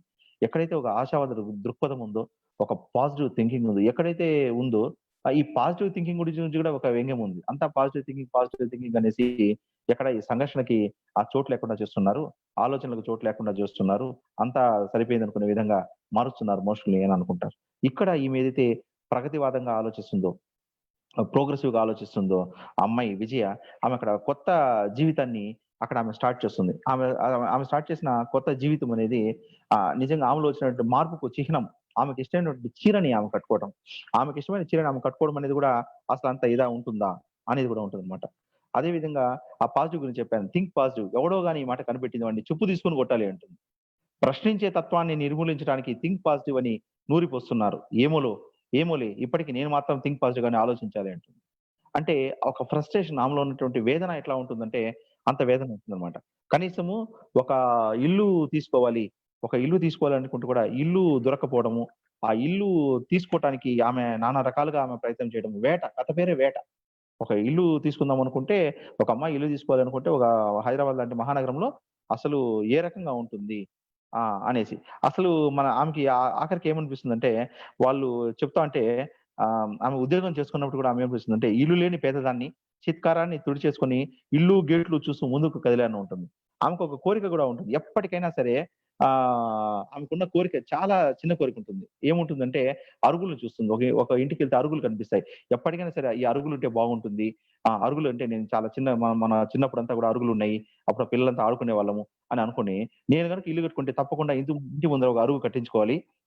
ఒక మామిడి చెట్టు, ఒక వేప చెట్టు, ఒక నిమ్మ చెట్టు పెంచుకోవాలి. మామిడి చెట్టు చుట్టూ గూడా అరుగు కట్టించుకోవాలి. ఆ అరుగు పైన కూర్చొని చదువుకోవాలి అనుకుంటా.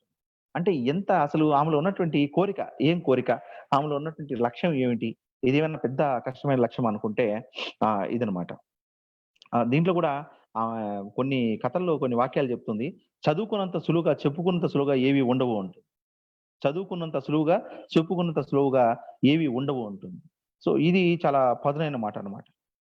సో, ఈ అందం గురించి ఒక కథ ఇంతకు ముందు చెప్పాను నేను. పిచ్చుకలు అద్దం ముందర వాలి తమను తాము చూసుకుంటూ ఉంటాయి. ఏమన్నా ఈ పిచ్చుకలు తమ అందాన్ని చూసుకుంటానేమో అని అనుకుంటుంది. మళ్ళీ ఆమె అనుకుంటుంది. లేదు, ఆ పిచ్చుకలే అంతరించిపోతున్నాయి గదా! ఎక్కడా లేని పిచ్చుకలు అద్దంలో ఓహో! మనలాగే పిచ్చుకలు గూడా ఉన్నాయేమన్న ఉద్దేశ్యంతో మనకివి స్నేహంగా ఉన్నాయి అనే ఉద్దేశ్యంతో ఆ పిచ్చుకలతో మాట్లాడుతున్నాయేమో పిచ్చుకలు. మనుషులు ఎట్లా ఒంటరైతున్నాయో ఇట్లా పిచ్చుకలు గూడా ఒంటరైపోతున్నాయి గదా! అని అనుకుంటుంది. అక్కడ అక్కడున్నటువంటి ఇంకొక పిట్ట ఉందని అనుకోని సాంత్వన పొందుతున్నాయేమో అని అనుకుంటుంది. ఆ కథ ఎండింగ్‌లో కరుణ గారు ఇలా రాస్తారు. మన ప్రతిబింబమా అన్నట్లు హక్కున చేర్చుకునే మనిషి తోడుంటే బహుశా ఈ ఒంటరితనం అనే మాటకి అర్థం ఉండదేమో. భార్యాభర్తలుగా ఒకే ఇంట్లో కలిసి ఉంటున్నా ఒంటరితనంతో బాధపడేవారు ఎందరో లేరని, నాకు ఈ పిట్టలకు దగ్గరతనం ఏదైనా ఉందా ఏమో! ఆ పిట్టలు అలా అద్దం ముందర ఎందుకు వాలుతున్నాయో తెలియదు. కానీ వాటి మానానికి వాటిని వదిలేయకూడదనుకున్నా. అద్దానికి ఒక పాత నైటీని చుట్టిన. ఓ 2, 3 రోజులు అద్దం చుట్టూరా తిరిగి గ్రిల్స్ మీద వాలి చూసి వెళ్ళిపోయాయి. కానీ ఇప్పటికీ అప్పుడప్పుడు వచ్చి అద్దం వైపు చూస్తూనే ఉన్నాయి. తెర తొలుగుతుందోనేమని అంటారు. ఆ తెర ఏమిటి అనేది పాఠకులకు అర్థమవుతుంది. ఆ పాఠకులకు అర్థమైపోయినప్పుడు నిజంగానే అంటే ప్రతి కథలో మనకి ఏదైతే అన్వయం చేసుకుంటామో, పాఠకులు అన్వయం చేసుకుంటామో అది చాలా ఇదిగా ఉంటుంది. ఒక క్యారెక్టర్ గురించి మాట్లాడుతా కరుణ గారు అంటారు. "గట్టిగా మాట్లాడితే మాటలే కందిపోతాయేమో అన్నంత సున్నితంగా మాట్లాడేవాడు" అని. ప్రదీప్ అనే క్యారెక్టర్ గురించి చెప్పినప్పుడు, "గట్టిగా మాట్లాడితే మాటలే కందిపోయేంత సున్నితంగా మాట్లాడేవాడు" అంటుంది. ఈ వాక్యం ఎక్కడొచ్చిందంటే జీవితంలోంచే వచ్చుంటుంది. ఆ జీవితంలో వచ్చి ఒక అబ్జర్వేషన్. ఆ అబ్జర్వేషన్ చాలా ఎంత పవర్‌ఫుల్‌గా ఉంటుందనేది అక్కడ వర్ణనలో గూడా సరే, ఒక పాత్రని వర్ణించేటప్పుడు కానీ, ఒక సంభాషణలో ఒక మాట గావచ్చు, ఏదైనా సరే ఆ జీవితంలోంచి అట్లే నీట్‌గా వచ్చేసుంటుంది గాబట్టి, అది చాలా పదునుగా ఉంటుంది. సూర్యుని ముఖాన మన్ను బోస్తే ఆళ్ళ ముఖానే పడతది అంటుంది. ఇది ఒక 2, 3 చోట్ల ఆమె చెప్తుంది. సూర్యుని ముఖాన మన్ను బోస్తే ఆళ్ళ ముఖానే పడుతుంది అంటుందన్నమాట. ఆహ్, ఒక లచ్చుమమ్మ అనే ఒక పాత్ర కనీసము చాలా ప్రేమించినటువంటి కొడుకు ఉద్యమంలోకి వెళ్ళిపోయి, అతనక్కడ చనిపోయి, అతను రానటువంటి పరిస్థితుల్లో అతడు వస్తాడనే భ్రమలో ఆమె పిచ్చిదైపోయి, ఆ కొడుకు కోసం ఆమె ఎదురు చూస్తున్నప్పుడు వాళ్ళందరూ ఒకతను చాలా గేలి చేస్తాడు తాగేసి. ఆ గేలి చేసినప్పుడు ఆమె కొడుతుంది అతన్ని. అతను మళ్ళీ ఈమెను కొడతాడు. కొట్టినప్పుడు అక్కడ వాళ్ళందరూ సర్ది చెప్తారు. వాళ్ళ భర్త సర్ది చెప్తాడు. లేదు అంటే అప్పుడు ఆమె అంటుందన్నమాట. లేదు, నా కొడుకు ఏం చేస్తాడు? నా కొడుకు చాలా మంచోడు. నా కొడుకు ఎవరికీ కూడా హాని చేసేవాడు కాదు అనేసి ఆ కొడుకు గురించి ఆమె చెప్తుంది. అన్నప్పుడు హ్మ్. ఆమె యొక్క వర్ణన, ఆమె యొక్క తల్లి యొక్క వేదన మరి అక్కడ ఆమె కథలో కరుణ గారు చాలా బాగా చెప్తారు. తర్వాత ఇక్కడ అన్నం తినడం గురించి చాలా కథల్లో ఉంది. ఎలా అన్నం తింటారు? ఆమె తినేటప్పుడు ఒక కంచంలో తల్లి బిడ్డకివ్వడం గాని, బిడ్డ తల్లిని అన్నం పెట్టడం గాని, తర్వాత తిన్నట్టుగా తినింది అంటారు ఒక కథలో. అంటే తిన్నట్లేదు. అంటే తిన్నావా అంటే తినలేదని చెప్పడానికి లేదు. తినకుండాను ఉండలేదు గాబట్టి, తినటానికి ఇష్టం ఉండదు గాబట్టి, కొద్దిగా తినటాన్ని ఆమె సూచిస్తుంది. అంటే చాలా చిన్న చిన్న వాక్యాలే కావచ్చు. ఆ చిన్న చిన్న వాక్యాలే కావచ్చు కానీ, ఆ వాక్యాలు మనకి ఎంత మొత్తము ఒక వ్యక్తిత్వాన్ని, ఒక క్యారెక్టర్‌ని పూర్తిగా గూడా పరిచయం చేసే వాక్యాలనమాట.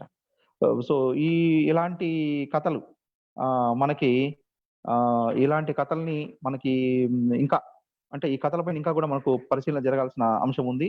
ఈ కథలన్నీ గూడా మనకి ఏ రకమైన జీవితాన్ని ఇటు నేను చెప్పిన విధంగా పట్టణ జీవితం గావచ్చు, ఆహ్, మ మరి అటవీ ప్రాంతంలో ఉన్నటువంటి జీవితం కావచ్చు, ఉద్యమ జీవితం గావచ్చు, సామాజిక జీవితం గావచ్చు. దీంట్లో స్త్రీలు పడుతున్న ఘర్షణ ఎలా ఉంది? ఇటు ఇక్కడ ఎలా ఉంది? అక్కడ ఎలా ఉంది? సో, మానవ సంబంధాలు ఇక్కడెలా ఉన్నాయి? అక్కడెలా ఉన్నాయి? జీవితం ఇక్కడెలా ఉంది? అక్కడెలా ఉంది? ఒక సాహిత్యంలో ఒక ప్రత్యేకమైనటువంటి స్థానము కరుణ గారి కథలకుంది. ఒక ఒక మాట చెప్పి నేను ఈ ఉపన్యాసాన్ని ముగించే ప్రయత్నం చేస్తాను. ఆహ్, ఎక్కడ గూడా ఈ కథల్లో నిరాశ, నిస్పృహ, ఓటమి, దుఃఖం లేకపోవడం అనేది ఒకటి గమనార్హము. రెండోదొచ్చి మనకు రేపటి తరానికి మనం అందించాలి అని అనుకుంటే, రేపటి తరానికి తప్పనిసరిగా మనం అందించాల్సినటువంటి కథలివి. దీంట్లో ఈ కథల్లో మనకి ఏదైనా సరే మనకు ఒక వేదన లేదంటే ఒక బాధ, దుఃఖం ఇవి కలిసాయి అంటే ఇవొచ్చి ఈ కథలు కలిగించే వేదన, దుఃఖం మాత్రమే కాదివి. మన జీవితం, ఆ జీవితం ఎలా ఉంది? ఆ జీవితాన్ని ఒకసారి తడిమి చూసుకోవడం అనేది దీంట్లో ఉంటదనమాట. సో, ఇక్కడ మనకి జీవితం అనే కథలో మనకి ఆమె ఒక ఇంకొక మాట చెప్తుంది. ఆ మాటేంటంటే ఆహ్, నవ్వుతా చనిపోయింది అంటుంది చాలా సార్లు. కూర్చున్నట్లే నవ్వుకుంటా చచ్చిపోయింది అంటుంది. క్యారెక్టర్స్ గురించి. ఒక 2 చోట్ల అది రిపీట్ అవుతుంది. ఆ నవ్వుకుంటా చనిపోవడం అనే దాన్ని ఒక గు ఎంత ఆ చావు ఎలా ఉంది? అంటే ఆమె ఎలా చనిపోయింది? అనే విషయాన్ని ఆమె అక్కడ చెప్తుంది. ఇక్కడ మనకి మ మనుషులు ఈ సంఘర్షణలో గూడా మనం మానవత్వాన్ని మనం కాపాడుకుంటూ, మానవ సంబంధాల్ని కాపాడుకుంటూ, ఒక మెరుగైన సమాజం కోసం మనం ప్రయత్నం చేసేదానికి మనకు ఉన్నటువంటి సాహిత్యము, కళలు ఇవన్నీ కూడా మనకు ఉపకరిస్తాయనుకుంటే, ఒక దారి చూపిస్తాయనుకుంటే ఈ కథలు మనుషు గురించి అనేక విషయాలను తెలియచెప్తాయి. మన లోపలి కల్మషాలు ఏవైతే ఉన్నాయో వాటి గురించి కూడా మనకు తెలియచెప్తాయి. ఆహ్, తనకు నేనేమి గొడ్డును గాదు. నాకు కూడా మనసుంది. నేను కూడా మనిషినే అనే విషయాన్ని తెలియజెప్తాయి. ఎక్కడ కూడా తన అస్తిత్వాన్ని స్త్రీ అస్తిత్వాన్ని తెలియజెప్తాయి ఈ కథలు. సో, మనకు తెలియని జీవితం దానికి సంబంధించి కూడా ఇక్కడ ఉంటుంది. ఈ కనీసము ఆహ్, హ్మ్. ఈ ఇక్కడ ఉన్నటువంటి ఈ కథల్లో ఉన్నటువంటి ఆహ్, సంభాషణలనే తీసుకుంటే, ఆ సంభాషణలో ఉన్నటువంటి పదును తీసుకుంటే, వర్ణనలు తీసుకుంటే, ఆమె రాసిన ఒక్కొక్క వాక్యం తీసుకుంటే, ఒక్కొక్క వాక్యము ఒక్కొక్క కథగా తెలుస్తుంది. అందుకనే శివారెడ్డి సారు మనకి ఇక్కడ ఒక నవల రాయగలిగితే బావుంటుంది. కరుణ దగ్గర నుంచి ఒక నవల రాయాల్సిన అవసరం ఉంది. ఈ ఒక మనకు ఈ జీవితం మొత్తం గూడా ఒక నవలగా ఉంటే బాగుంటుంది అనే విషయాన్ని శివారెడ్డి గారు తెలియజేశారు. కాబట్టి మనకు నేను మొదట మీకు ఆ పుస్తకాన్ని చూపించాను. కరుణ గారి పుస్తకం ముఖ చిత్రాన్ని చూపించాను. నాకు అన్నిటికంటే ఆహ్, హ్మ్, నచ్చిన విషయం రెండవ కథా సంపుటిని వాళ్ళ అమ్మగారికి అంకితం ఇచ్చారు. ఎందుకంటే ఆహ్, ఆహ్, వాళ్ళ అమ్మ కథే తాయమ్మ కథ. కాబట్టి వాళ్ళ అమ్మగారికి తాయమ్మ కరుణ గారి యొక్క అమ్మగారికి నమస్కారం తెలియజేస్తూ మరి ఈ అవకాశం కల్పించిన విరసం వారికి ధన్యవాదాలు తెలియజేసుకుంటూ ఈ ఉపన్యాసాన్ని ముగిస్తున్నాను. ధన్యవాదాలు. నమస్కారం.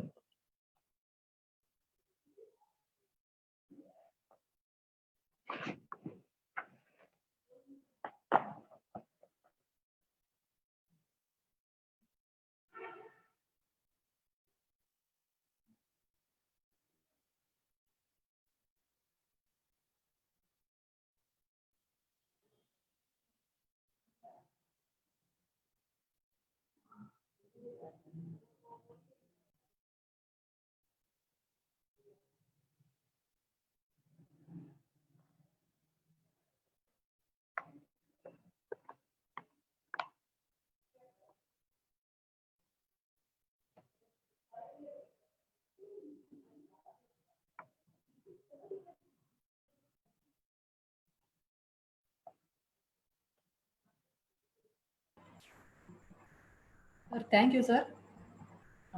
ఈరోజు థ్యాంక్ యూ మేడం. ఈ వారం విశ్లేషణకి బాలాజీ గారికి కృతజ్ఞతలు తెలియజేస్తున్నాము. Thank you madam. Thank you.